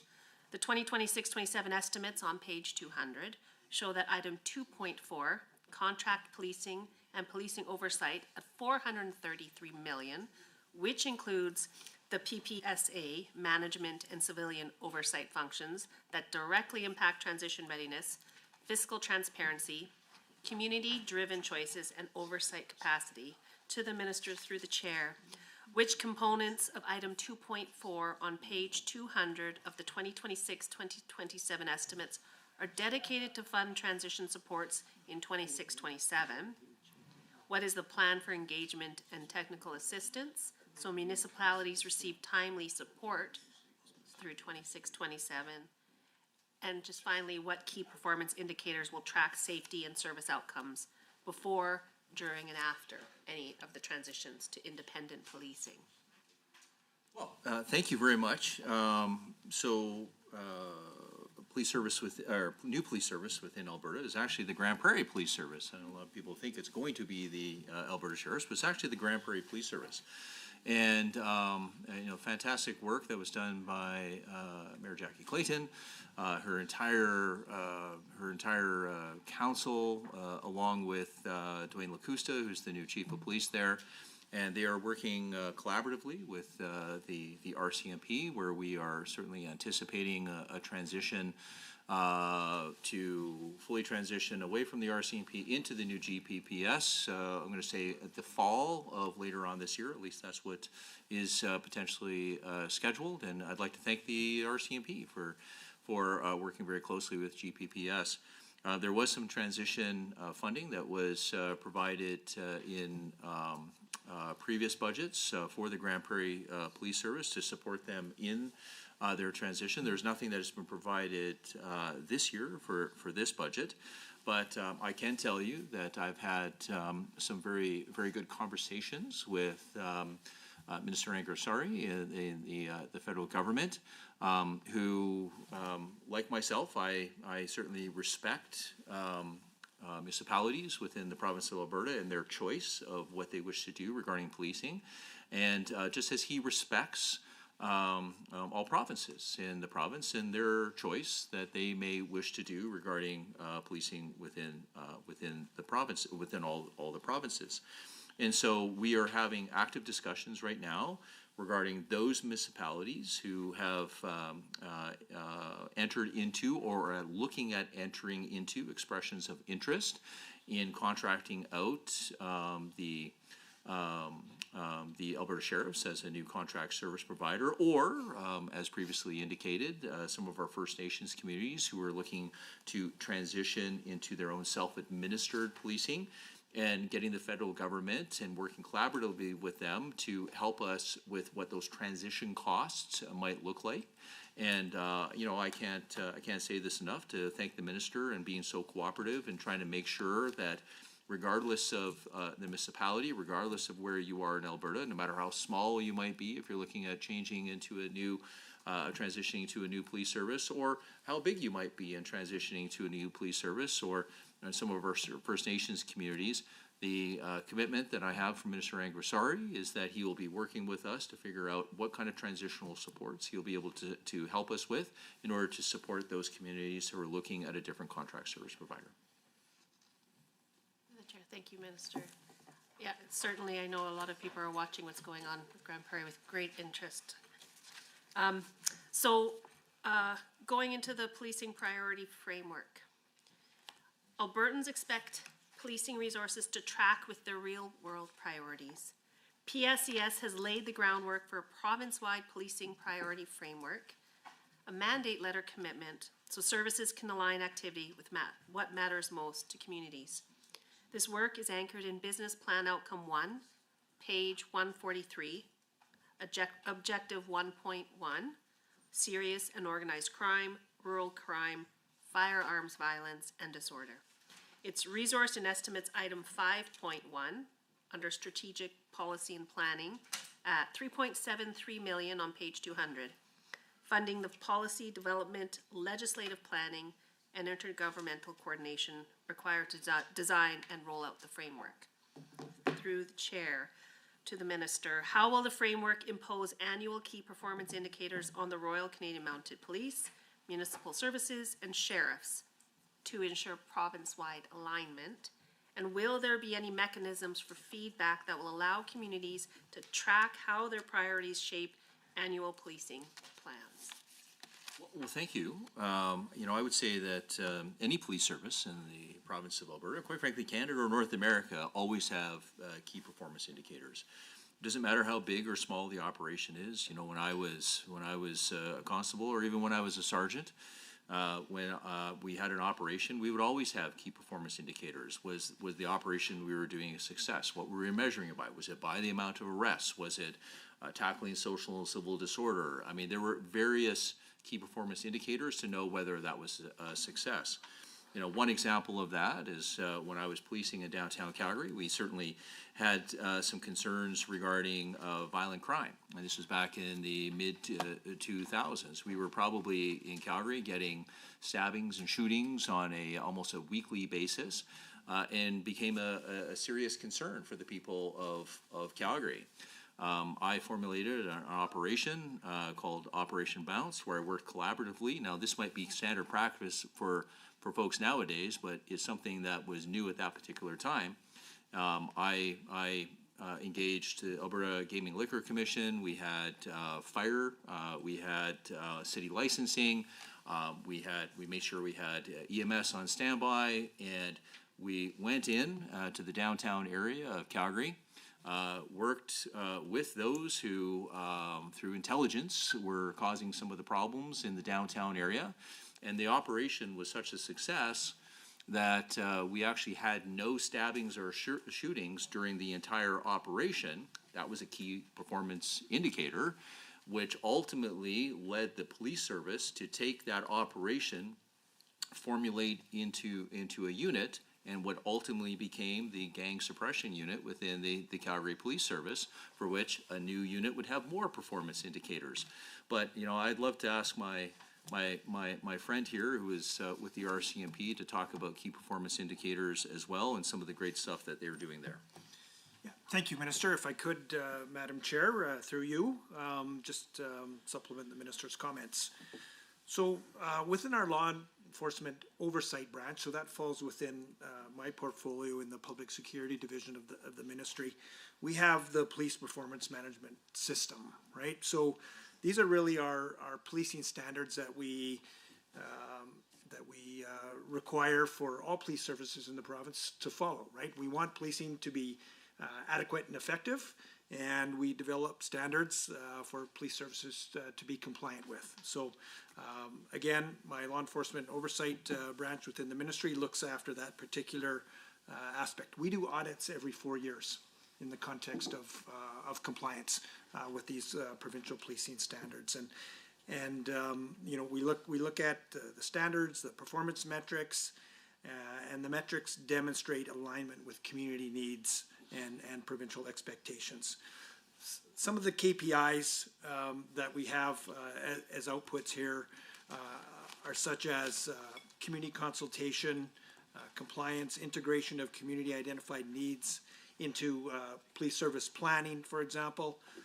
The requirement, the existence of multi-year business plans is critical for police services. Diversity-focused recruiting plans, also very, very important as the services go forward. And of course, they evaluate their performance against community priorities as well. So one thing to note too, the sheriffs at this point are not included in policing standards. They will be in the future, of course, but at this point they're not part of those particular requirements. So, you know, it's as things evolve in our communities and across our province, we're always attuned to the need to perhaps incorporate additional standards for our policing services, right? One thing that, you know, we had a conversation around recently was school shootings, and our police services prepared for those in response to those types of often tragic events in our schools. So those conversations are occurring regularly. Our standards are, I'll say, a living document, and again, audited every 4 years to ensure that compliance is in place across all the services in the province. Thank you. Thank you very much, Chris. You know, I think, let me just supplement that because I think it's very important, is because when the sheriffs do hopefully transition into police, I mean, to Curtis's point, I mean, they will have to have key performance indicators, they'll have to have standards, and it goes back to the proper oversight that is required. I mean, if you're performing police-like functions, but you don't have these key performance indicators or you don't have the proper oversight, that's a problem. We need to have proper civilian oversight, and we need to have these proper key performance indicators so that we know that the organization is able to provide the services that the people of Alberta are asking us for. I might just add as well too, as recent as last week, myself and one of my colleagues were in Grand Prairie examining the progress on the future Grand Prairie police service. So that new police service, any new police service, has to meet these same standards and requirements. And of course, provincially, we kind of hold the trigger on when that service is ready to become operational, to be put into service in the respective communities. So, and again, as was noted earlier, that the Grand Prairie service is progressing very favorably with their development. Good stuff. Through the chair, thank you very much for that explanation. Really appreciate it. I think it's really important for everyone to understand exactly how everything is run and how it's being very carefully monitored to serve the citizens. And I do want to say, I think it's also, there seems to be this misunderstanding when we talk about potentially other options, that is us criticizing the present, officers, and it's not about the men and women in the uniform whom we greatly respect, but it is about filling needs and giving options, because we're not all in each municipality, especially it's rural. It's not a one size fits all, and we're recognizing that. So, I'll ask about police support grants, if I may, through the chair. Because municipalities that operate their own police service rely on predictable provincial support to maintain frontline capacity, PSES has stabilized municipal policing affordability while pushing toward results-based funding. Item 2.6 on page 200 of the estimates shows a modest decrease from 119.05 million to 115.87 million. Ensuring that grant funding is tied to outcomes that will demonstrate value to taxpayers and residents. Through the chair to the minister, what program design changes explain the 3.18 million reduction, and what is the average impact by a recipient municipality in 26-27? How will the ministry link item 2.6 to local outcome reporting and consistent with outcome 1 on page 3 of the business plan? And will the ministry publish a grant outcomes dashboard in 26-27? If yes, could you elaborate on the details, and if not, could you explain why? Well, thank you very much. I mean, certainly we have something what is known as the Police Support Grant Program, and it provides $92 million on an annual basis to eligible municipalities. Those are for those municipalities that are over 5,000. I know, and I mean, everything from Calgary to Edmonton to mid-size to many of the communities, Medicine Hat, Lethbridge, just to name a few as an example. The remaining funding, approximately $22 million, provides an initiative-specific grant funding to municipalities. Of course, for 26-27 eligible municipalities, we're going to continue to receive the PSG funding, and the change in the budgeted amount is attributed to the expiration of the program, such as the Indigenous and Municipal Policing Transition Study Grant, and that's really where that came from. We had provided $3 million in that Municipal Police Transition Grant. A number of municipalities had taken us up on that, and they were a $30,000 grant, and a study was done. Various outcomes as far as what is going to meet the policing needs of those particular municipalities and First Nations communities. So that's where that small $3 million comes from, because that grant is no longer available. But when you talk about the police support grant, those go out to municipalities to make sure that, again, we continue to support all our communities and law enforcement within, let me be clear, it goes to our municipalities, but it's to support our law enforcement all throughout the province. The Chair, thank you, Minister. I'm going to do a really quick 360 because I see the time, and the next question I had, I wouldn't have got through in time to allow you to answer. And since I happen to really like true crime podcasts, this one on provincial DNA laboratories, I'm going to get this one in if I could. PCS has made strong progress on the design and partnership work needed to establish Alberta's new provincial DNA laboratory, a key mandate letter commitment. This initiative will provide law enforcement agencies faster, more reliable forensic analysis. The business plan, pages 143, allocates $5.4 million in 26-27 towards this work, complementing existing biology casework functions funded through item 2.4 on page 200. Can the minister outline the major milestones Albertans will see this year, such as facility development, accreditation steps, and partnerships? And how will this investment improve turnaround times and support frontline investigations across the province? Well, thank you very much, and I'm really actually happy to talk about the Alberta DNA Lab that we're looking to put here in Alberta. This goes back to my time even when I was a constable. There has been a reliance, and to a certain degree an over-reliance on the national DNA lab, whereby there's been some concerns regarding costs, there's been some concerns regarding turnaround times, and certainly I'm happy to provide this committee some of the numbers that we have, which help form our decision to go forward with this. The RCMP National Lab, the cost per case is $2,167. If I compare that to DNA labs in Eastern Canada, in Ontario, for example, it's $782 the cost per case, and in Quebec, it's $688 the cost per case.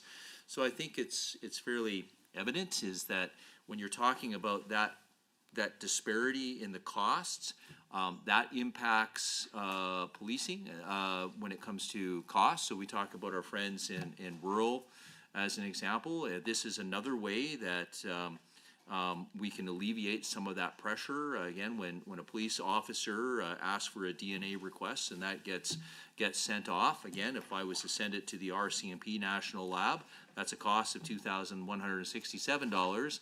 Obviously, we'd be looking at numbers that would be comparable to what we have in Ontario and Quebec. That's our time. Back to the official opposition. Oh, no, let's break. 5 minutes, everyone. Yes.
Well, now we move to the second round of questions and responses. The caucus rotation going forward will be the same as in the first round, starting with the official opposition, followed by members of the government side. However, the speaking times are now reduced to 5 minutes for the duration of the meeting.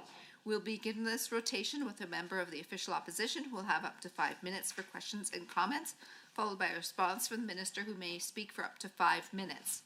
After both individuals have an opportunity to speak once, we'll then move on to the next caucus in rotation. If the member and the minister agree to share time, we'll proceed with a 10-minute segment during which neither the member nor the minister may speak for more than 5 minutes at a time. Members are reminded that they may not share any unused portion of their 5 minutes with another member. Member and minister, do you agree to share time, or would you prefer blocked? Sure. Yeah. Excellent. Thank you, Madam Chair, and thank you again to the minister and his team. A couple questions here. Looking at business plan, key objective 1.1, again in partnership with public safety stakeholders, advancing initiatives to address crime and social disorder, and looking at line 2.3, law enforcement oversight.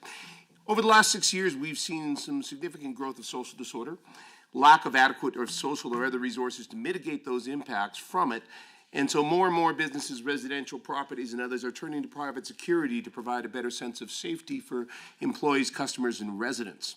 Now, the responsibility for regulating and supporting that industry falls under this ministry, including licensing, setting standards for companies and guards, and approving providers of the Alberta Basic Security Training course, and overseeing the delivery of that training.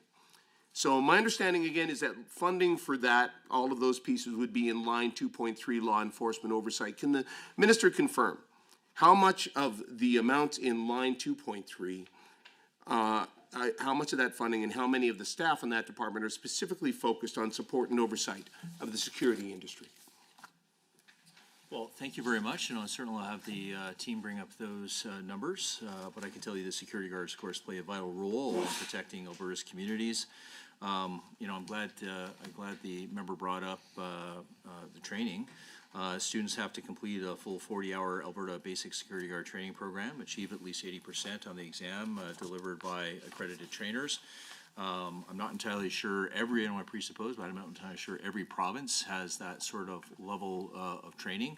And certainly if I need to be corrected on that, but I certainly have been impressed over the years at the security guard program and certainly the level of training.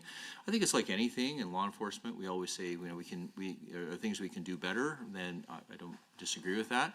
And certainly I think that's why my Assistant Deputy Minister, I think he's going to have more to say on this, and we recognize, of course, security professionals. They face increasingly complex risks on the job, and that's why, of course, we're updating the Alberta Basic Security Guard training program. And I think it's supposed to be anticipated for later on this year that it's going to come out. But maybe I'll just go to my ADM. I think he'll be able to expand on that a bit more.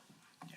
Thank you, Minister, and through the chair, if I could, please, happy to supplement here. So the minister mentioned a review of the program. That review is currently underway, and it's anticipated that sometime this spring, summer, we will receive the review report with recommendations. There's been extensive consultation with the industry in the context of the review that's currently underway. It's an effort to modernize the program. So I think what we're going to see as an outcome at the end of the day here is an update of the Alberta Security Training modules. This will include updates in the area of domestic violence, mental health, racial discrimination, trauma-informed practices as well is very important to ensure that these security personnel have that training and engage in the context of their roles in a very trauma-informed manner. There's some administrative changes that are likely as a result of the outcome, including enhanced exam integrity, verification of exams, tracking, so on and so forth.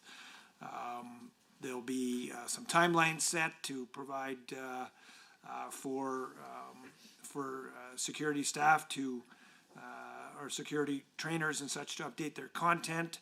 That'll be, important going forward as well. And compliance and new supervisory and business requirements will be assessed through audits of the program. Again, another important piece. Chair, through you, just do we have the numbers that we spoke of, or? Sorry, they're committed to getting those numbers. No, you'll get me. Thank you. So what I will say then is, through you, Madam Chair, is there's a couple gentlemen in the gallery, I think, that would have some thoughts on the extent of the consultation that's taken place with the security industry in terms of this, but I am glad to hear that it's being prioritized at this point. I think for several years, members of the industry have been raising some real concerns about the age and inadequacy of the Alberta Basic Security Training course. Of course, as you know, it was last updated in 2014, and as you say, things are much more complex in the security landscape. When I'm speaking to leaders in the industry, they're very concerned about seeing higher levels of injury and death of guards due to both a higher level of danger in the work and a growth in unqualified and inadequately trained guards in the field. So as the Deputy Minister, the Minister may have heard that what the industry wants to see is that significant update. I'm glad to hear that's taking place. Much greater scrutiny of training providers who deliver the course to ensure that trainees are actually completing the coursework and not cheating on the exams. And then increased enforcement of standards in both training and in the field, including more dedicated investigators. So again, what I'm hearing from the industry is, in their view, until recently, their concerns were ignored. It's only after, they began to organize their own association in town halls to meet with some of the ministry officials and pressure them to act that they're beginning to see some progress. Now, to be clear, I think members of the security industry, the owners, are happy to contribute their knowledge and expertise to help ensure a safe and well-regulated industry for everyone. I hope the minister would agree that they should have been able to do so as part of a proactive process led by the ministry rather than having to spend their own time, energy, and resources to get this progress. So I just want to ask, will the minister commit to using the resources that are available there, the funding and the staff in the SSIA Law Enforcement Standards and Audits Division, to launch a full and proper formal consultation with members of the security industry, including the gentlemen that are visiting us here in the gallery today, to fully understand their concerns and collaborate with them to address them? So are you asking above and beyond what has happened, and despite the report that's going to be coming out really in the next couple of months? So you want me to put aside the report? Is that your position? Through you, Madam Chair, to the minister, not at all. I'm quite happy to hear the progress that's being made with the report, but again, what I'm hearing from the members of the industry is they are not feeling that they were terribly consulted in any of the progress that's happened up to date. And indeed, we know that members of the industry have been meeting with staff from the department. I believe, 50 or 60 company owners met with senior staff from the department just within the last month. That, of course, is not a formalized process. What I'm asking the minister is if he will commit that this will actually be done in a way that actually incorporates in a formal process the feedback from the industry. Well, look, we'll commit to any process where a stakeholder and engagement is important. Of course, we want to hear what the industry is saying. I think that's it's like anything. We want to determine what our best practice is. I know in law enforcement, as I always say to all the police services, everyone thinks they're the best, none of them are. And however, there are really great things being done by great people, and we have to figure out what are those best practices so that we can incorporate that into what we are doing as far as standards or as far as policies and procedures. And so this would be no different. So yes, we will commit to a consultation. But I think maybe we are in agreement. No, I'm not going to slow down the update to this anticipated curriculum that's going to be coming out soon. Through you, Madam Chair, to the minister, what mechanisms or what steps is the minister going to take to allow industry, I guess, to be able to provide feedback on these updates to the curriculum and the training programs before it is officially implemented? Certainly, we will make sure that folks within the ministry that will fall under the Assistant Deputy Minister's leadership, that the members of the industry will be able to contact folks within the ministry to express their concerns and certainly advocate for changes that may or may not be required, that may need to be assessed or not assessed. We're open to certainly having those conversations. Is the minister willing to, I guess, once there is a completed draft of the new curriculum, to release that for the industry to be able to review and provide comment? I don't think there's anything to hide there. I'm happy to do that. If you don't mind, I'd like to read it first. Okay, well, thank you. But as I said, once it's completed, and of course, the minister has had the chance to review it himself, I appreciate that. Okay, we'll add that provision, Okay. but yes. Thank you very much. I appreciate that. We have about 30 seconds left. I'll cede the remaining time. Thank you so much. Honorable members, we'll move over to the government side. Please proceed. Thank you very much. Well, there's three areas that I'll be asking about today, human trafficking, Indigenous policing services, and custody operations. And Member Shepherd has already asked some questions about the Indigenous policing services. Some of the questions I got are a bit different, so I'll save that until the last one, just in case we run out of time. So we'll start with human trafficking. So PSES has expanded investments in the organizations and policing units that combat human trafficking, including additional funding for internet and child exploitation, or ICE teams, and strengthening survivor pathways, directly delivering the mandate letter. The business plan on page 143 dedicates $5.5 million in 2026 to 27 across prevention, enforcement, and supports. So 3 sets of questions. How will the $5.5 million be allocated among prevention, ICE operations, specialized investigations, victim services, and long-term recovery? And how will the partnership with community organizations and social agencies be structured to ensure seamless case management? And what culturally informed, trauma-informed supports will be prioritized for youth and Indigenous survivors? Okay, well, thank you very much. And I'm glad you brought up ICE. I think there's a lot of mischaracterization for certain folks within this province that seem to think that this has to do with immigration. It actually has to do with what's known as the Integrated Child Exploitation Team, which has been a mainstay within Alert for the last, as long as, quite frankly, as long as I can remember, back when I was a young constable. So, and the great work that they do in going after folks who are child predators. And again, it goes back to collaborative and joint forces efforts between all law enforcement within this province, including the RCMP and the Alberta Sheriffs, as well as Edmonton, Calgary, and all other police services.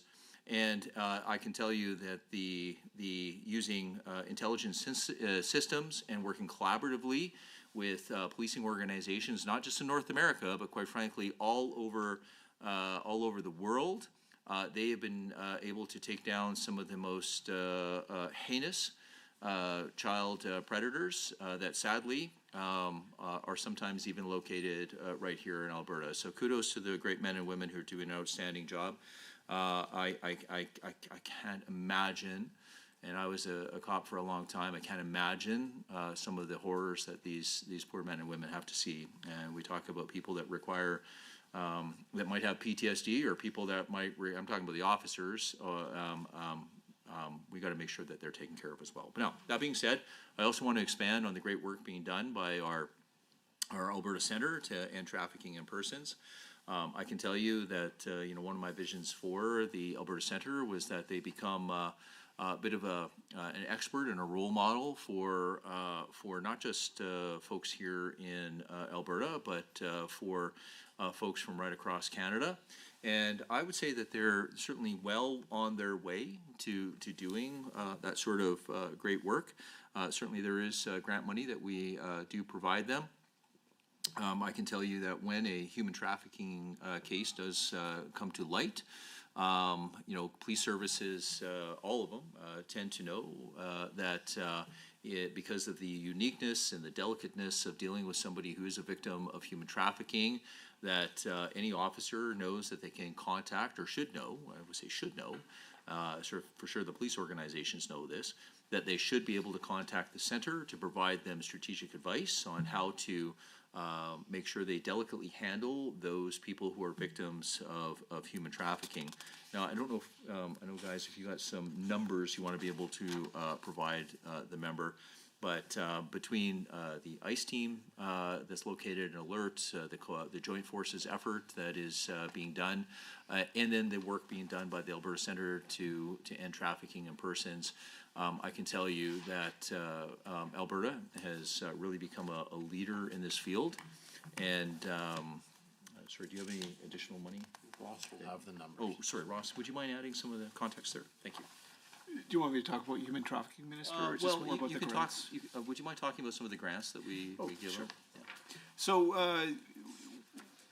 in partnership with the Alberta Centre to End Combating Trafficking in Persons, the department works fairly closely to ensure that the $5.5 million allocated, both previously but also in Budget 2026, provides support for victims of human trafficking. So, to the Minister's point, the AC was established based on the recommendations of the Reading Stone report, which wanted a very focused center to coordinate trafficking issues within the province.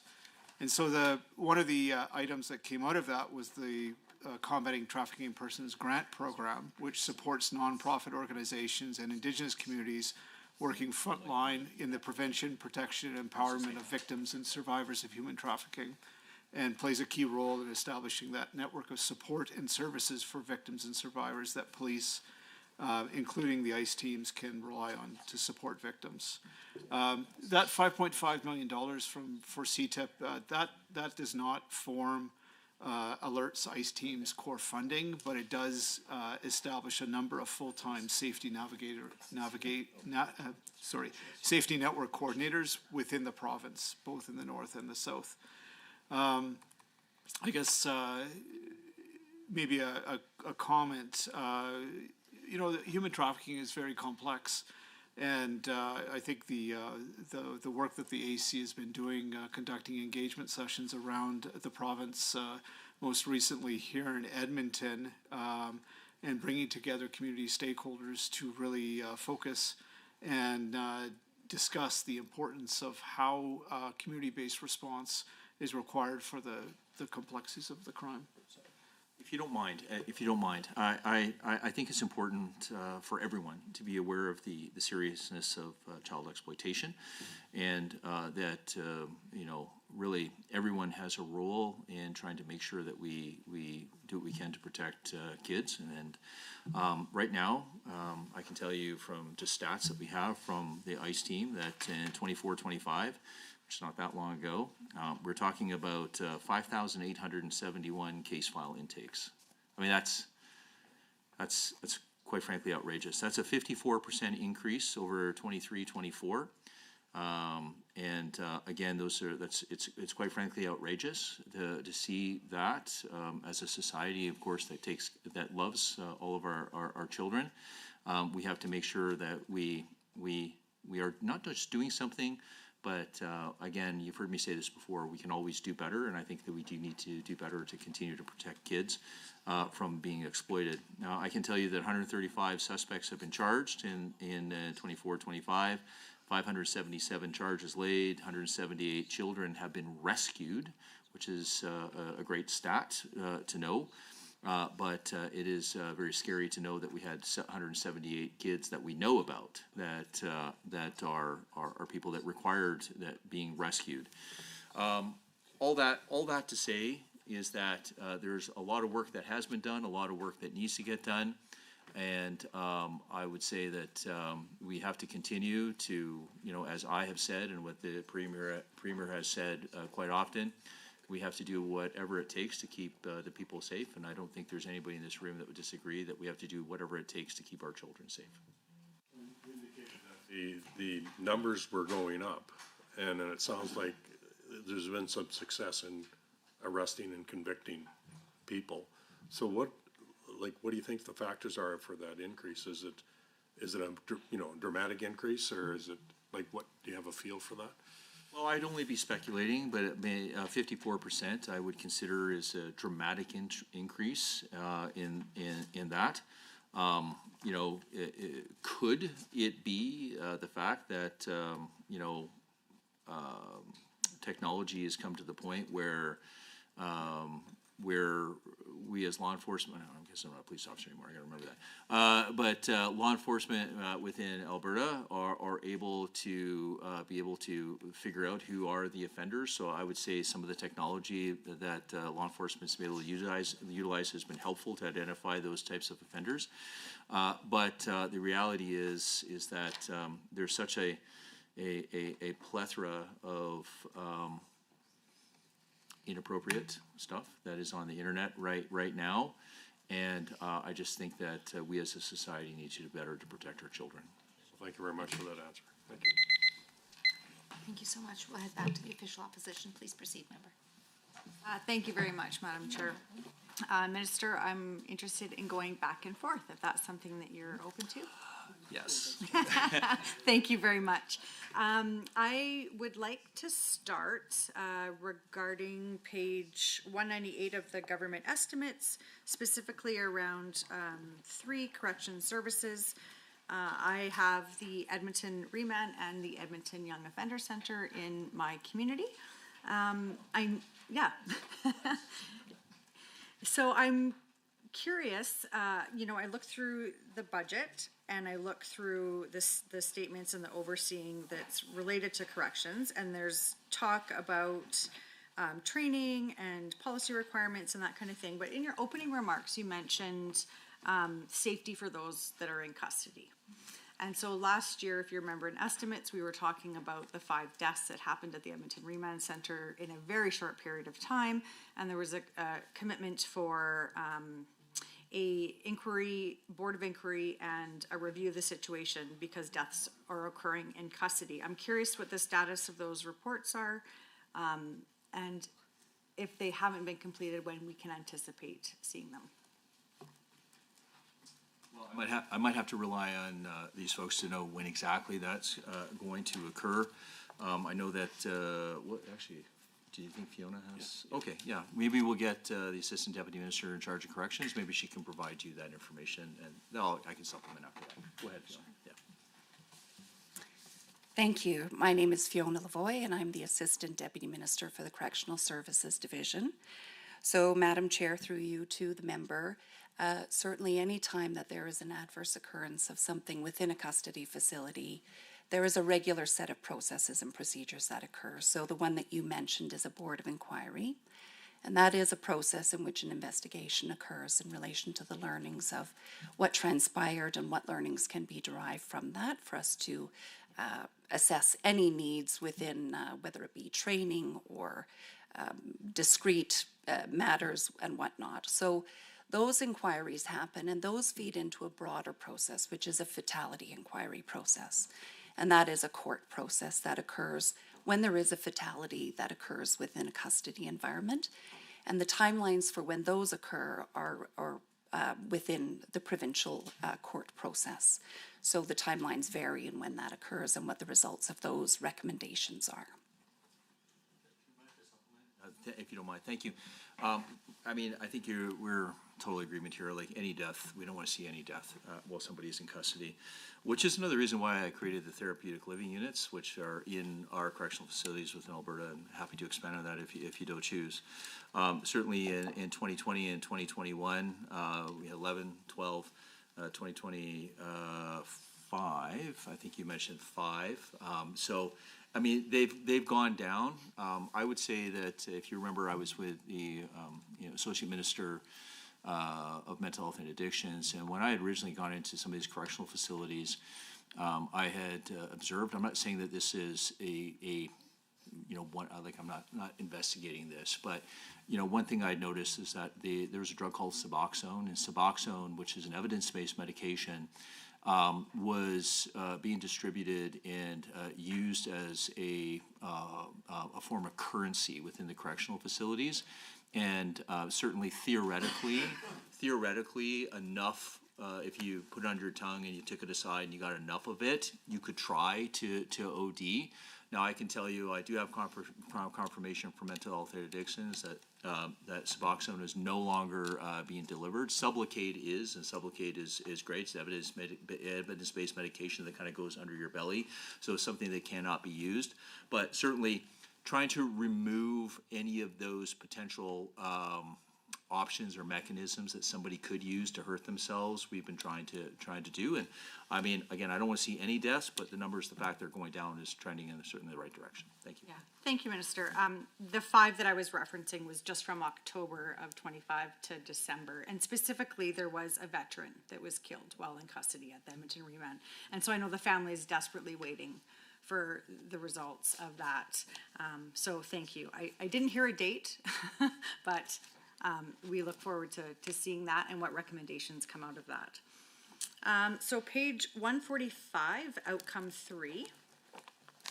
This is related to performance measures regarding community emergency management plan.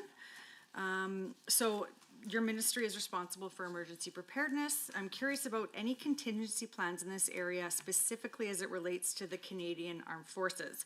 I know that the CAF has been asking governments to look at climate action and things that help mitigate some of the natural disasters that are happening. And I know that there's been reliance on the CAF to come in and supplement. So I'm curious if there's a plan in the budget that specifically outlines how we will not be relying on the CAF to assist in natural disasters domestically. Well, and I'll try and answer. We'll get Steve. I mean, Steve was in the Army. I think we're in agreement here. Like, we don't want to rely on the Canadian Armed Forces, and we've actually been leading the way. I know that the federal government has been, for lack of a better word, using me to certainly have some of those consultations and discussions with colleagues from right across Canada. There is a prevailing thought and narrative out there that the first responder needs to be the Canadian Armed Forces. No, let me be clear on that. In the times that we've had to do that, I can tell you, in consultation with ADM Lacroix, and even in consultation with my friends in the federal government at that particular time, we were only doing that as an absolute last resort. And but I'd love Steve, because Steve, this is his expertise. Go ahead, Steve. Thank you, Madam Chair. Steve Lacroix, Managing Director of the Alberta Emergency Management Agency. To the member, it's an interesting space that we're navigating right now. As Minister Ellis mentioned, there is a signal from the federal government to, I will say, wean off provinces and territories from tapping the easy button by calling on the Canadian Armed Forces to respond.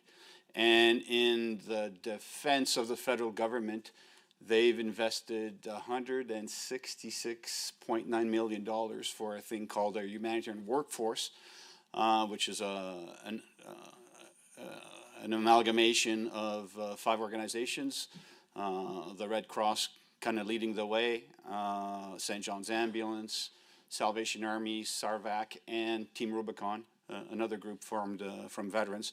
And they would respond in lieu of the Canadian Armed Forces where it makes sense. There are certain things that only the Canadian Armed Forces can do.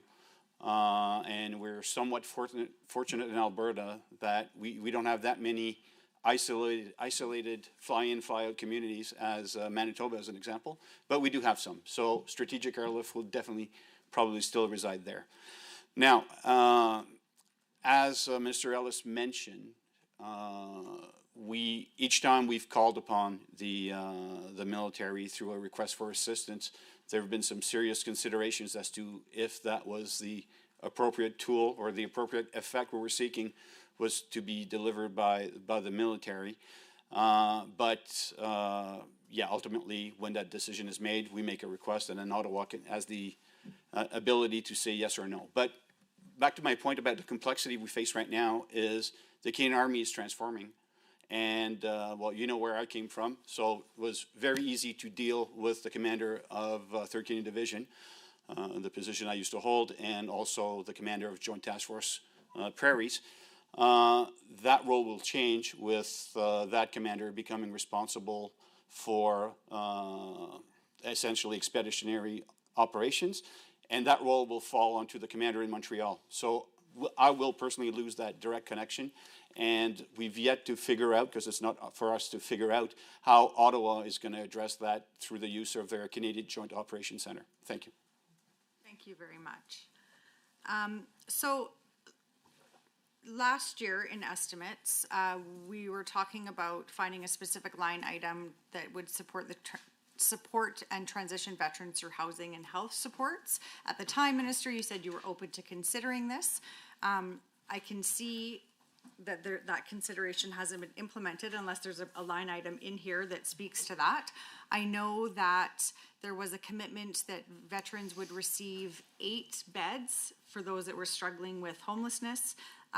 When the Minister of Community Services was asked about that, he identified the Navigation Centre. I can tell you that that is not accurate. The Navigation Centre does not provide 8 beds for veterans, and the veteran community has identified that those do not exist. I also can say that I went to the Navigation Centre in the beginning of February and asked them what services that they were providing specifically to veterans, because the minister had indicated that they were, and they said that they are not. They don't work with veterans. They don't identify veterans. All right, so we need to move back over to the government side. Sorry. Well, thank you, Madam Chair. I would hate to presume, but back and forth, Minister? Sure. Sounds great. Thank you very much. Through the chair. Of course, thank you so much to you and your officials and your ministry staff for joining us tonight. I will say, like, I'm sure all of my colleagues, I pay attention to what folks come into my constituency office and want to talk to me about, and public safety is certainly near the top of the list. I have people come in and, you know, unfortunately, maybe sometimes they've been victimized, or I've noticed increasingly with Nisku being in my riding, property crime and theft being a huge issue from these work sites and these business owners in my riding. So I felt important. I just put that forward, and again, I would comment that, you know, sometimes they'll come in and it ends up they actually have an RCMP question or maybe a preventative crime question. So it just underscores the complexity of what you and your team have to deal with. And I always, when I'm chatting with these folks, I always repeat your line, which is people don't care about the color of the uniform, and I certainly appreciate you when you get to make that comment, and it really hits home. So through the chair, I do want to transition to some specific questions here.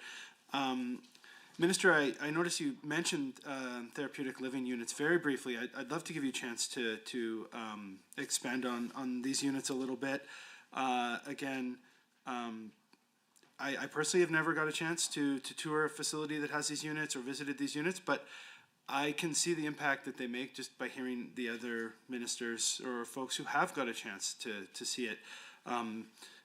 The previous 2 ministers of mental health and addictions have clearly been impacted when they get emotional talking about these units. I'll reserve comment on whether Minister Wilson is emotional all the time, but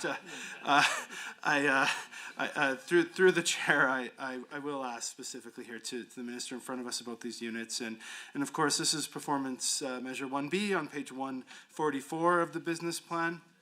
And these reference specific targets of 85, 87, and 89% over 26-29 to keep the focus on clinical appropriateness rather than throughput and integration with transition supports to make sure these are notable success. So again, through the chair to the minister, what evidence or data shows that reduced incidents and improved transitions are happening for these therapeutic living unit participants? And how will outcomes be measured? Example, maybe some treatment completion, housing, employment, reoffending, etc., and published. Thank you. Well, thank you very much, and I am actually very excited to talk about the therapeutic living units. It was an idea that I conceived of, quite frankly, when I worked as an arrest processing unit officer when I was in the Calgary Police Service. You know, I knew when I was dealing with people who were coming off crystal meth and crack binges that, when I had to present them in front of a justice of the peace, I was reading them their charges 99% of the time. Most people were like, oh my God, what did I do? And I knew that there was a moment that those folks wanted to get help and wanted recovery and wanted the ability to not live that particular life anymore. And so, for those people that were in our correctional facilities on that 2 years less of day, did they have to sit there in pain and suffering with their addiction or their mental health concerns and then be handed a LRT ticket and shown where the homeless shelter was? Because that was the policy, quite frankly. And then the cycle of abuse would continue and continue and continue. So as a result of that, I created this program, created this facility. I had an opportunity to go there a couple of times. I'll talk about the one in Calgary that I went to, where I walked in there, and I've been to a lot of prisons and jails in my life. And I've never walked into a facility where I saw 20 grown men smiling and laughing, and I'm kind of blown away by this when I was looking at this. And I had an opportunity to sit in a healing circle. For those of you who do not know, any form of recovery is really based on or has its foundations in Indigenous teachings when we talk about recovery and we talk about healing lodges as an example. So we're sitting around a circle of a healing circle, and I had an opportunity once the group kind of realized, not that I was the minister, but really that I was kind of the founder and conceived the idea of this entire program. And there was a young man, and I say young, he was in his mid-30s, and he was from the Hobbema area. And he was in jail, and his plan was really to wear this as a badge of honor and go back and continue gangbanging and continue to continue with that cycle of abuse. And he broke down into tears, and he said to me, Minister, I've been in and out of custody since I've been 14 years old. I believe that nobody ever cared about me in my life. He says, until this program came along. He says, sir, I am going back to Hobbema, and I am going to help people get out of the gang lifestyle, and I am going to help people get off of drugs and alcohol. And I can tell you that I followed up with this gentleman a year later as I went to another healing circle, and one of the coordinators of the facility told me that this man was true to his word. He actually, and I won't out the post-secondary, but he's at a post-secondary university whereby he is on his way to becoming a social worker and returning to the community to help his community. And in fact, I've been so inspired by this that I'm trying to find this young man because I think that there's a role to play for him in pieces to help kids who might be involved in the gang lifestyle and drugs and alcohol. So that is one anecdotal story, but that to me is the most impactful story of how successful the therapeutic living units are. And from what I have heard from some of the physicians that are there, that you're talking about in and around, give or take, the 90% success rate when people stopping that cycle of abuse. So this has been a role model, not just for here in Alberta, but one that is trying to be emulated, quite frankly, all around the world. Well, through the chair, thank you very much, Minister. I'm not surprised to hear another strong testimonial about the power of these units and frankly the power of recovery and rehabilitation. So thank you for expanding on that a little bit for us. I would like to maybe ask a couple questions about community corrections and electronic monitoring. And I believe this is item 3.3 on page 200 of the estimates. It talks about a 66.41 million, and the business plan on page 143 provides 6.6 million to enhance electronic monitoring. Unfortunately, this is often required when we're looking at violent repeat offenders, and this is of course very concerning across Alberta and frankly across Canada. I will I'll reserve judgment. I'll let Albertans judge for themselves how they feel the federal government might be doing on their bail system or keeping our streets safe. But I know I can talk to you about this specific line item that I just referenced and the importance of our electronic monitoring. So through the chair, of course, to the minister, these investments I referenced, can you advise how many additional electronic monitoring units and monitoring full-time equivalents will be deployed? What breach detection and response benchmarks will PCIS target? What is the expected impact on reoffending versus traditional supervision, and how will this be reported? Well, I certainly wish we had more than a minute to discuss this, because I think this is extremely important. We've had such a great pickup on this particular program, which is why we've had to increase the funding to this program. Very simply, 12 additional FTEs, up to 800 devices. But again, we're looking, as I think I mentioned in my remarks, we're looking at expanding this program again to help those from a proximity locator situation. That's typically folks who are victims of domestic violence or otherwise, but typically folks of domestic violence. And certainly there have been a number of cases whereby for a domestic offender, that piece of paper really didn't mean much to them, so we have to think outside of the box. And if the system is not keeping that domestic offender in jail, then we have to think outside of the box. So we're using electronic monitoring to make sure that we're doing our best to protect victims of domestic violence. And I'll keep talking for 12 seconds here. But look, this is a program again that is one that I know we've added some money to it already, but it's only getting bigger. It's only getting better. And Sorry, Minister, over to the official opposition. Thank you, Madam Chair. And thank you to the Minister and emergency staff for all your work. I'm hoping we can do block time because, surprise, I might have a lot of questions for you. And I'm just hoping that whatever is not answered, I can get into writing afterwards.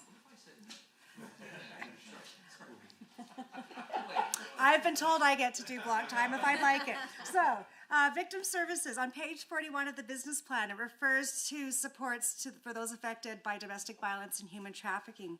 What specific amount in this budget is dedicated to preventing domestic violence and ensuring women and victims of domestic violence can safely can access safety, victim support, and court support before violence escalates?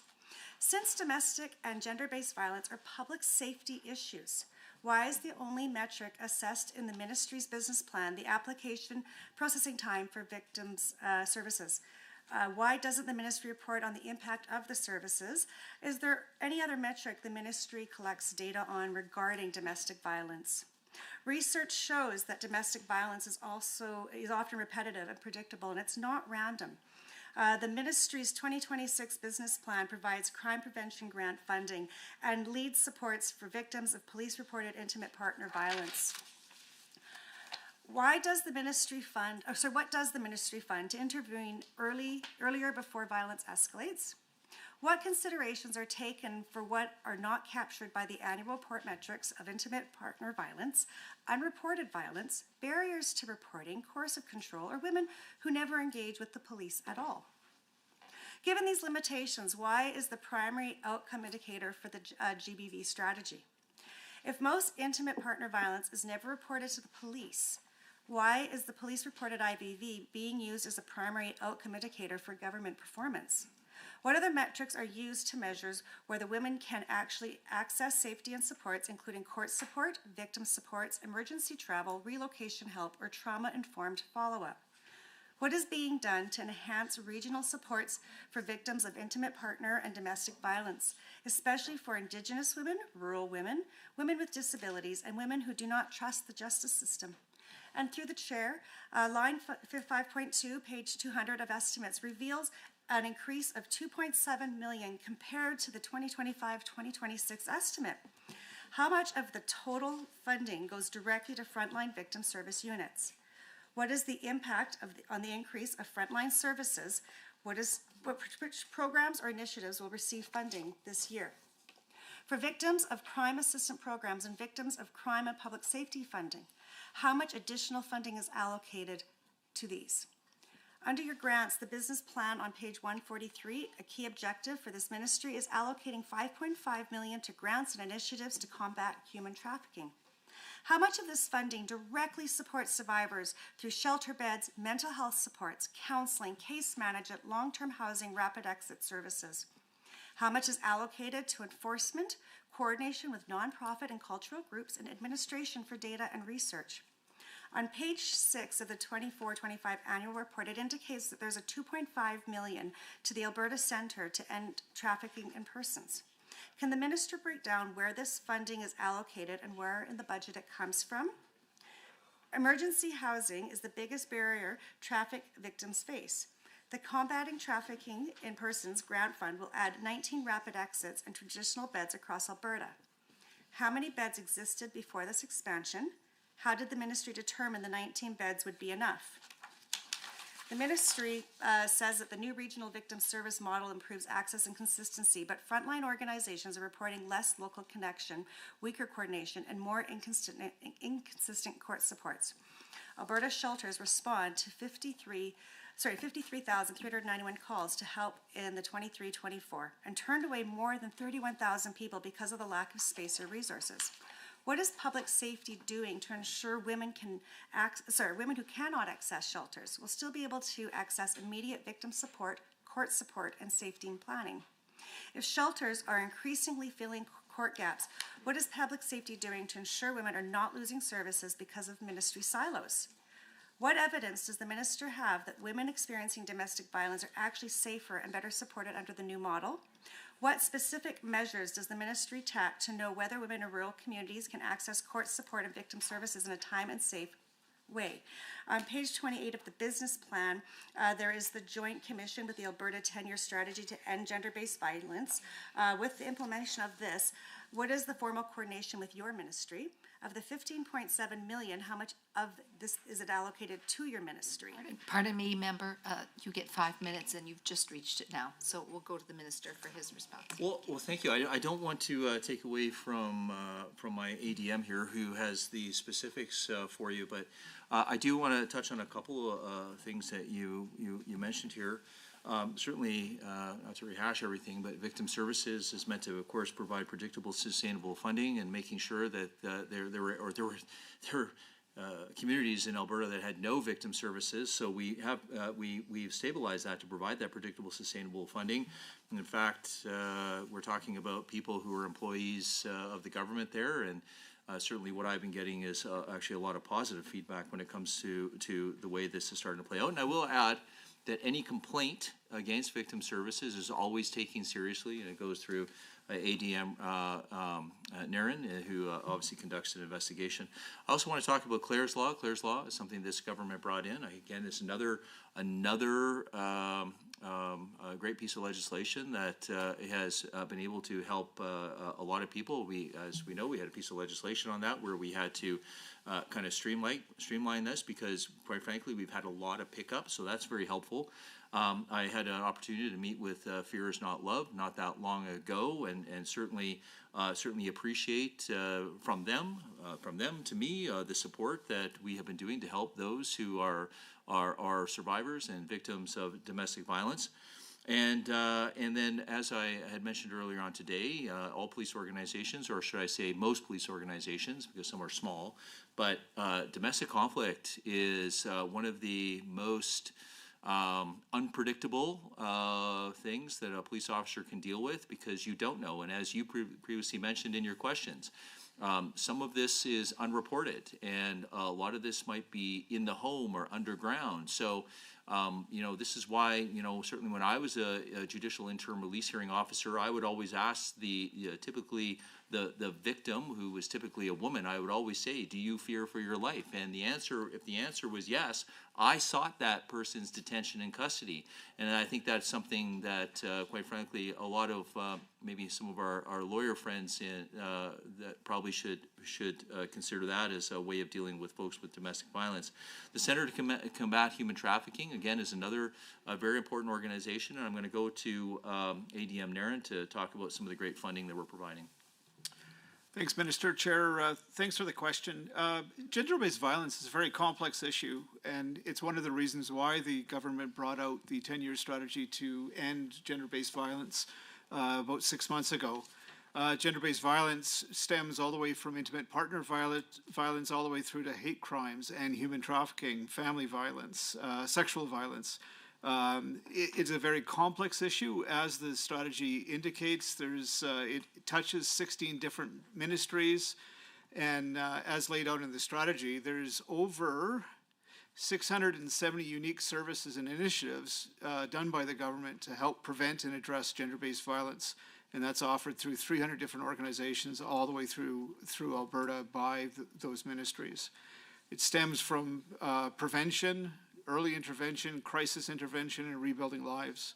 Public safety and emergency services plays a very key role, particularly in the crisis intervention side of that spectrum.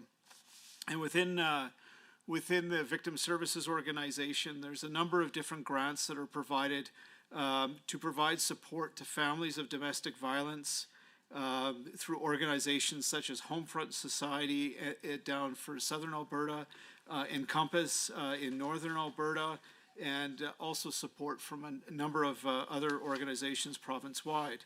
There's also specialized court and justice navigation grants that provide support for victims of crime as they move through the Alberta justice system, providing support for those victims. And I think as well, there's also child counseling that's provided to children of both sexual violence, but also physical and mental abuse that may occur in the home or in the community. You mentioned the human trafficking grants and these $5.5 million that is going out in 2026 to help support. To answer one of your many questions, the comment about the 19 beds, as CTIP went out, we did fund 19 beds. Since That's the time. We'll move now over to the government side. Sure, time okay with the minister? All right. I have so many questions, and I want to get right into it. Thank you first to the minister and his team for being here this evening. And this was a great segue into the question that I have for you. And I want to come back to the trafficking because I think we can't spend enough time on this issue first. And second, I know the minister and I have had a great conversations about this with our common friend Paul Brandt. And I hope that I've done a lot of work with this, as you know, and I hope to be bringing some more information out on this very soon, as you know. So I'd like to come back to it and expand upon it a little more. So we've talked a lot about trafficking tonight, unfortunately. I wish we could not have to. And we've just mentioned, again, the Combating Trafficking in Persons grant, which is $5.5 million, dedicated to human trafficking initiatives in the 2026-27 business plan on page 143. Human trafficking is a clandestine crime that requires specialized, community-led intervention to support survivors and dismantle the networks that exploit the vulnerable. So what are the eligibility criteria for the Restored grant? And will it prioritize wraparound services like safe housing and trauma-informed mental health support for these survivors? Well, simple answer is yes. I'm going to get Ross to kind of expand on a lot of that. But I need to talk about. I understand maybe talk about what maybe a lot of folks in Canada or say Alberta don't want to talk about. And that is human trafficking. And you're right. That's why Mr. Brandt has certainly been a leader in the world, quite frankly, in raising the awareness. A lot of cases for victims of human trafficking, and again, it's commonly a female who's the victim. But in a lot of those cases, they think that they're in a relationship with that offender, and so there is that domestic sort of relationship, and there's a lot of complexities, and everything from the trauma to the mental health issues, certainly to sometimes in many cases the addictions, because the offender wants to keep that person on drugs, which is another part of coercive control. And I think it's important to talk about coercive control, and something that certainly we've been advocating with the federal government to make sure that there are stronger laws federally when it comes to coercive control, because many times, even as a law enforcement officer, maybe going to a situation where I may have some suspicion, but when I'm talking to the victim would very commonly say, "I'm all right. I'm where I want to be. This is what I have chosen." But really, what is happening is it's a form of abuse, and it's a form of coercive control, and that's why in our navigation center that we started up here specifically in Edmonton, and of course we've done one in Calgary, and again one of these things that wants to be emulated in other jurisdictions. We had that young lady who once the coercive control, organized crime bad guys got out of the way, she was able to go into the navigation center and say, I hear that there's a place for somebody to help us. At which point, we learned that she was on the missing person Indigenous women's list, and we were able to reunite her with her family. So that's a success story, but I just want to emphasize the coercive control. But maybe Ross, can you expand a little bit on the question? Sure. Thanks, Minister. It's likely that in the future, CTIP funding will focus on funding programs that support additional safe housing for survivors. Mental health supports for survivors was also prioritized in previous grant funding that was awarded, and it was likely that this will continue as well. I mentioned in my previous comments that we work very closely with the AC, and the AC is doing a number of engagement sessions to get an overall lay of the land of all the organizations that are participating in ending this tragic crime. One of the problems identified in the gender-based violence strategy was there's a lot of programs and initiatives focus on prevention, not so much on the crisis intervention and also the ongoing supports, particularly for human trafficking. As the minister mentioned, this horrible crime, a lot of times it's perpetrated against women by those that they love or think that they love. And, they don't know as sad as it sounds, they don't know that they're being trafficked. They think they're trying to support their partner, their boyfriend in doing something that will help. And so to get people out of those traumatic circumstances where somebody who you love is forcing you to do something you don't want to do and falling into that pattern, huge psychological trauma that occurs for that person. So it's not just a matter of my colleague to the left, his colleagues with the police investigating and prosecuting that person. You also have the survivor of human trafficking that has gone through a horrible experience. Potentially they have addiction issues. Potentially they have charges that have been pressed against them, or they've done jail time for the things that they were involved in. They need to be able to have supports to get out of that lifestyle, see what normalcy looks like, and begin planning their future and working towards having a stable upbringing. The worst thing that could happen to somebody that escapes human trafficking is that they get sucked back into that crime because they don't have the supports that are available to them. And so a lot of the work that the Alberta Centre to End Trafficking Persons with ourselves is looking at how better to provide those type of supports as we move forward. Sorry. Sorry, Chair, did I? You get a maximum of 5 minutes and you've surpassed that. I can jump in, and because you've kind of segued into the next part of this and you've partly answered it, is that how are you going to measure the success of this grant? And I think you sort of touched it. Is it the number of individuals that are going to be rescued through this? Is it the quality of life that we're going to measure and how they can be integrated into society after? So if you could touch on that, how will this success be measured from this grant? You have any? Well, look, here's what I would say. Is that, these sort of things are challenging to measure. I would say, and I don't think anyone in this room would disagree, every life is equally as important.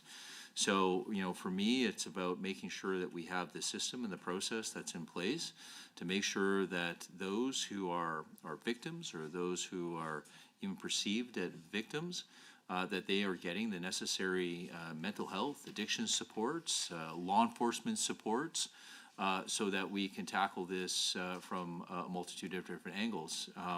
As I quite often say, there's no single solution to a very complex problem. Even when we're dealing with drugs and organized crime, it's a multi-pronged approach. And we have to make sure we tackle it and treat it as such. Ross, I don't know if you can supplement that in any way. Simply. Thanks, Minister. Again, I go back to the 10-year strategy to end gender-based violence. 670 different initiatives, all trying to combat everything from sexual violence all the way through to human trafficking. There's a recognition that as part of that action plan, that strategy is to establish common targets and performance measures for all provincially funded gender-based violence actions. That's not to say that the combating trafficking in person grants don't have specific measures, but they're very specific to the grant. Numbers of people involved, number of stakeholders engaged with, depending on what the grant's designed to do. And so I think that works for that specific grant. But from a broader systems perspective, we have to look at it all the way through prevention, all the way through to supports to get the person back into society successfully. And so I'd admit that there's some work to do, but it's not just a pieces issue. It's a whole of government issue that needs to address it. Thank you very much. Through you, Madam Chair, we've just got a few seconds. Let's go to something a little lighter, and it's Alberta First Responder Radio Communication System. Page 45 of the business plan commits $2.3 million for the AFRRCS coverage. So, Minister, through you, Chair, could you walk us through the concrete improvements Albertans will see this year? Where coverage gaps are being closed, how capacity is increasing, and what that means for wildfires and floods? Well, look, I'll just say this in the last few seconds that we have. The AFRAC system and the support we have for the AFRAC system, I think people need to understand that there's nothing like this in the world. Minister, over to the official opposition. Thank you, Madam Chair. Referencing key objectives 1.2, 1.4 in the business plan, just a couple questions regarding police and committees. Both the Army and the Alberta Association for Police Governance have been flagging concerns they've heard from municipalities about the challenges with meeting the requirement to stand up a policing committee due to the costs that are associated with compensating committee members and associated administrative and capacity impacts. They're saying that the policing, indeed now they're seeing increasing policing costs through the PFM. It's leaving many smaller municipalities even less likely to be able to have the financial capacity to form and support a policing committee. So in May last year, the RMA called on the minister to develop a dedicated funding mechanism to help support municipal formation of policing committees. I don't see anything about that in this year's budget estimates or in the business plan. Is this something the minister is open to considering or doing? So quite simply, just talking to my ADM here, are the police support grants that we provide all those municipalities above 5,000. Certainly they have the ability to use some of that money if they wish for what you mentioned. All right. Well, thank you, Madam Chair, to the minister through you. I understand the AUPG has also been advocating regarding a number of issues that also make it difficult for them to recruit new members for their committees, leading unfortunately to burnout for some of the current members. They note that there's hundreds of members still waiting to have their mandatory police clearance checks completed. That delays the volunteer onboarding and causes some of their candidates to withdraw. There's, in their view, a lack of clarity regarding the requirements for and the operation of those committees. They are asking for a ministry contact or support team to help answer questions and guidance, and noting that it would be helpful to have multiple knowledgeable staff rather than a single contact to provide practical feedback. They note that smaller communities are lacking capacity and expertise in terms of the civil board governance and they need support and training to learn more about the basics of their work. So things like bylaw drafting, formal meeting procedures like Robert's Rules, how to handle conflicts with city councils, and FOIP compliance. And they note the provincial training models that are available are decent, but it's mostly just online courses with no hands-on practice or interaction. They're asking for more interactive or virtual in-person training, maybe some Q&A sessions where they can dig a bit deeper. To the minister, I guess, through you, Madam Chair, are these things that he is willing to work on, that he's willing to commit to trying to develop to better support these? I mean, policing committees are incredibly important as part of holding, I think, maintaining transparency and accountability, but clearly there's more help needed. Is the minister willing to help provide that? I don't want to get lost in what you said earlier here. You talked about police checks. Are they having challenges getting police checks? That was, yes, in my meeting with the AAPG in early February, they noted that they were still facing some challenges with getting the police checks done.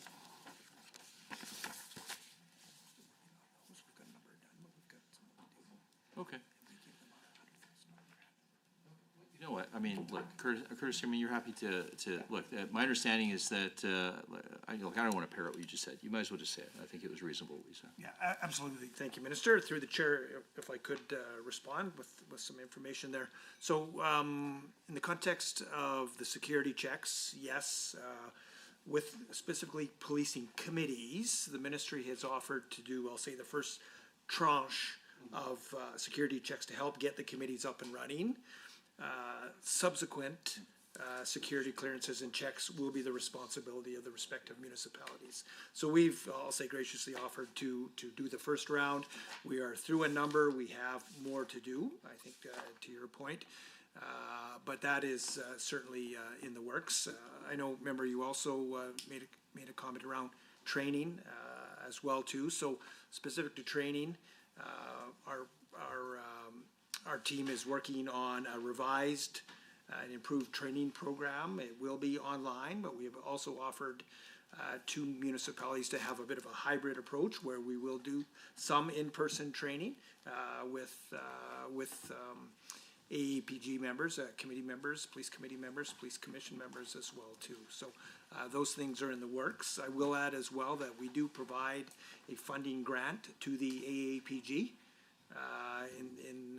of approximately $100,000 annually to support the great work that they do as well. Excellent. Thank you, Madam Chair, through you to the Minister and the Deputy Minister, and I appreciate to hear that there's some progress happening on that there. Just a question then around the Police Review Commission line 6.2, case management resolution. So we've got a forecast spend for last year of about $9 million. At that point, they hadn't yet started taking on complaints. They started doing that on December 1st. So that total amount is just slightly less than the full estimate for 26-27 of $10,682,000. Can the minister just clarify, or his staff, how that $9 million that was forecast for 25-26 has been or is being spent? So I'm going to get the deputy minister, but I thank you for bringing that up, member. Look, the Police Review Commission, as far as what I have heard, has been a lot of very positive feedback. Again, that arm's length from law enforcement. It's being run by a gentleman by the name of Mike Ewenson, who's certainly a very well-established lawyer in the province of Alberta, and I'm very proud of the work and how he's been developing the system, but I'll have my deputy minister explain a bit further. Madam Chair, the money that was spent to date has been in capacity building for the Police Review Commission. So the Police Review Commission will have at full strength 146 full-time employees. They currently sit, well, their trajectory is to be at 130 by April 1st. So they've been building up capacity, and in any event of December 1st being when they started to take complaint files or contact files, they were hiring staff to ensure that they were ready, building out rules and procedure, and taking physical space to make sure that they had the requisite sort of facilities that they would need. I can give you a little bit of a highlight on what the work they've done so far. Okay. Well, thank you, Madam Chair, through you to the minister. We've got about 3 minutes, so maybe we can just get into the second part of the question. Could you provide a bit of a detail on how the estimate for this year was calculated? I'm guessing there may have been an estimate of the number of complaints the PRC would need to handle. What you're telling me is the 9 million last year was for the capacity building. We have just over that now in terms of 10,682,000 this year. So just trying to get a sense, is that based on the anticipation of the number of cases? That's a significant amount of work, taking on all the complaints that are handled, that were previously handled by the independent police services. So is there a sense of an estimate of how many cases you think you were anticipating handling, or how you sort of calculated the 10 million and change that are being allocated for this year? Yeah, well, thank you very much. A very good question. Obviously, none of us have a crystal ball to know whether a complaint is going to come in. However, what the team had done is looked at the complaints that have come in, and essentially all police services within the province of Alberta, and that kind of helped to extrapolate what they could predict, what might be coming as far as complaints to help establish the Police Review Commission. And I know the Deputy Minister has some numbers on this. Yes, the anticipated number of complaint files that were going to come in were approximately 5,000. And this came from the work that was done in the preparation for the go live date. So far, they've received, as of last week, almost 900 files from December 1 to date. So I think that the trajectory is reasonably accurate. There's been a lot of interaction with that commission from members of the public. Excellent, thank you. In the final minute, I know one of the biggest concerns that we hear from folks when it comes to these sorts of reviews, for example, with ACERT, is the amount of time it takes for these cases to follow through. So I am pleased to see there is some increase in the funding for ACERT this year that will hopefully assist them in being able to turn around cases in as timely way as they can, and I know they all endeavored to do so, all of the good folks there. Is it your belief that with the PRC, the funding that's provided for them will allow them to at least maintain the same speed and turnaround that independent police services were?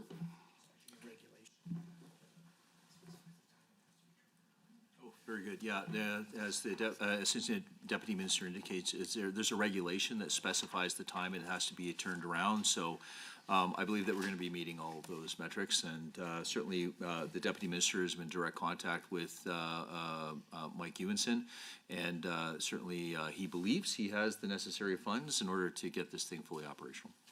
Excellent. Thank you. Please go ahead with your introduction, member. Oh, thanks very much. I've been enjoying listening, but I'm also wanting to be on the record. Sarah Hoffman, Edmonton, Glenora. Thank Appreciate you. you joining us this evening, member. We still have 12 seconds left. I will cede the 12 seconds. Thank you so much, honorable member. We'll turn the time back over to the government caucus, and Mr. Singh, I see you've got your light on. Please proceed with your question. Thank you, Madam Chair, and thank you, Minister. I take it as a shared time. Back and forth? Yes, thank you. Okay. Yeah. So I just want to express my gratitude to you, Minister, and the team for coming here and keeping Albertans safe and secure. And this is last set of questions here. And my questions are on emergency and management planning. And Minister, with wildfire and disaster season approaching, Albertans are increasingly focused on how well communities across the province are prepared to prevent, withstand, and recover from emergencies. Your ministry's business plan clearly outlines a proactive and strategic approach for emergency management, including enhanced public awareness initiatives, stronger training, certification programs, and improved coordination system led through the Alberta Emergency Management Agency. And for example, I see the business plan page 145 emphasizes strengthening Alberta's resilience through prevention, preparedness, and modernization efforts, and highlights investments such as $4.2 million to the expansion of the Wildland-Urban Interface Program and $2.9 million to improve search and rescue delivery.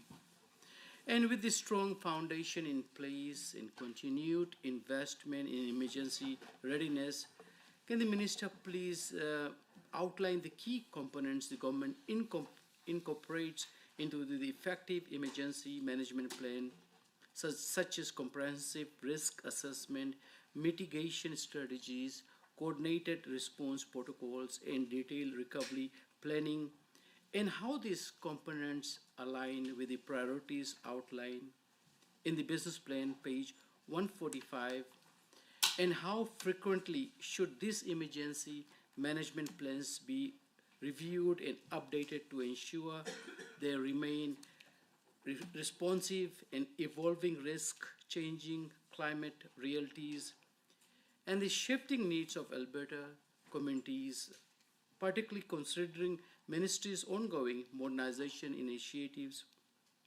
referenced in the business plan, page 145.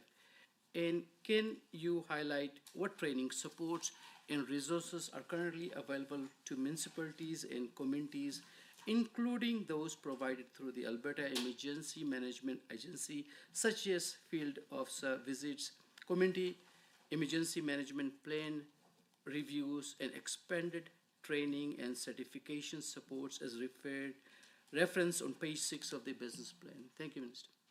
Well, thank you very much, Member Singh. And here's what I will say. I'll get ADM Lacroix to get on a little more of the details that you're looking for here, but on a very high level, I think it's very important to understand that we have to continue to support our local municipalities.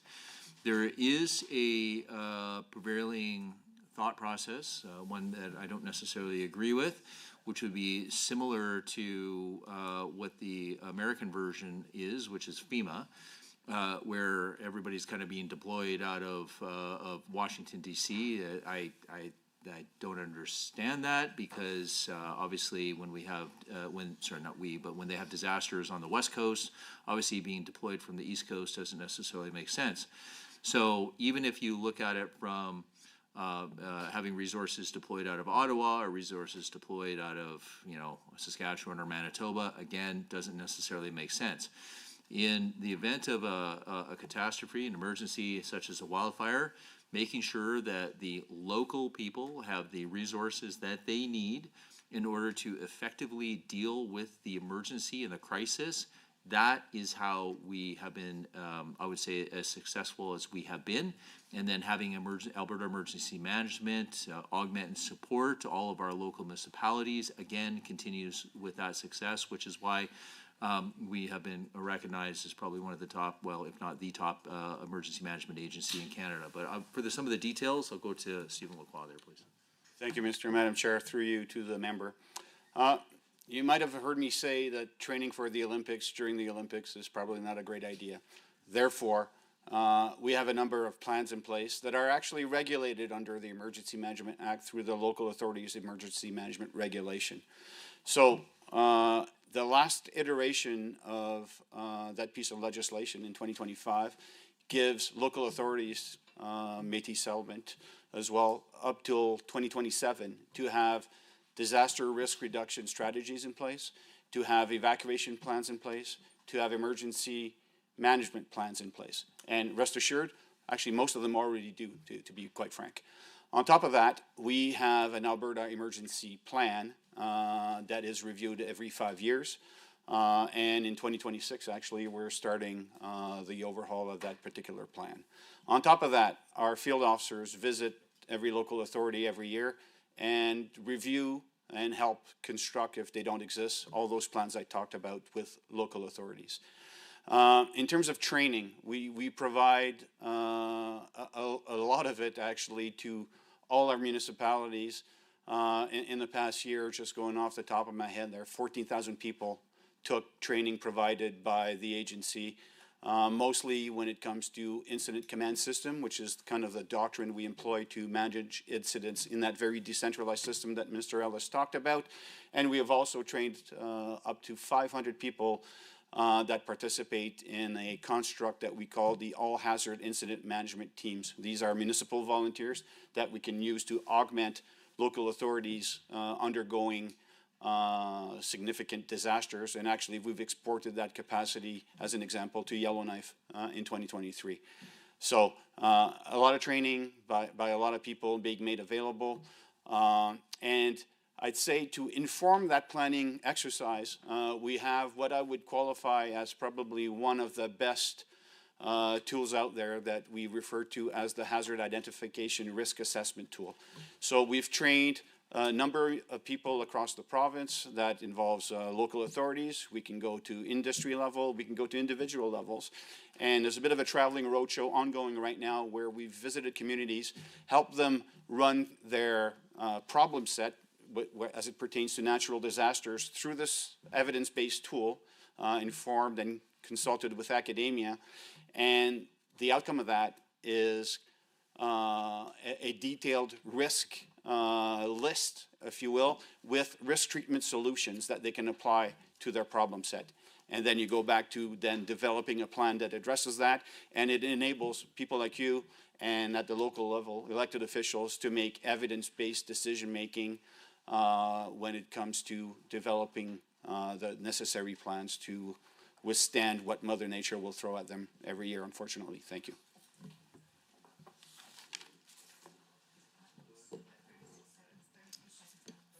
Thank you, Minister, for your answer here. I will just touch a little bit on the safer communities and neighborhoods here. I think Minister Alberta's Safer Communities Neighborhoods SCAN unit continues to play a critical role in addressing properties here in Calgary and whole of Alberta. And the community safety targeted crime reduction improved to problem properties across the river. Thank you. That's our time. All right, so the committee time has elapsed here for the consideration of the ministry's estimates. I'd like to remind committee members that we are scheduled to meet tomorrow, March 18th, 9 a.m. to consider the estimates of the Ministry of Hospital and Surgical Health Services. Thank you, everyone. The meeting's adjourned.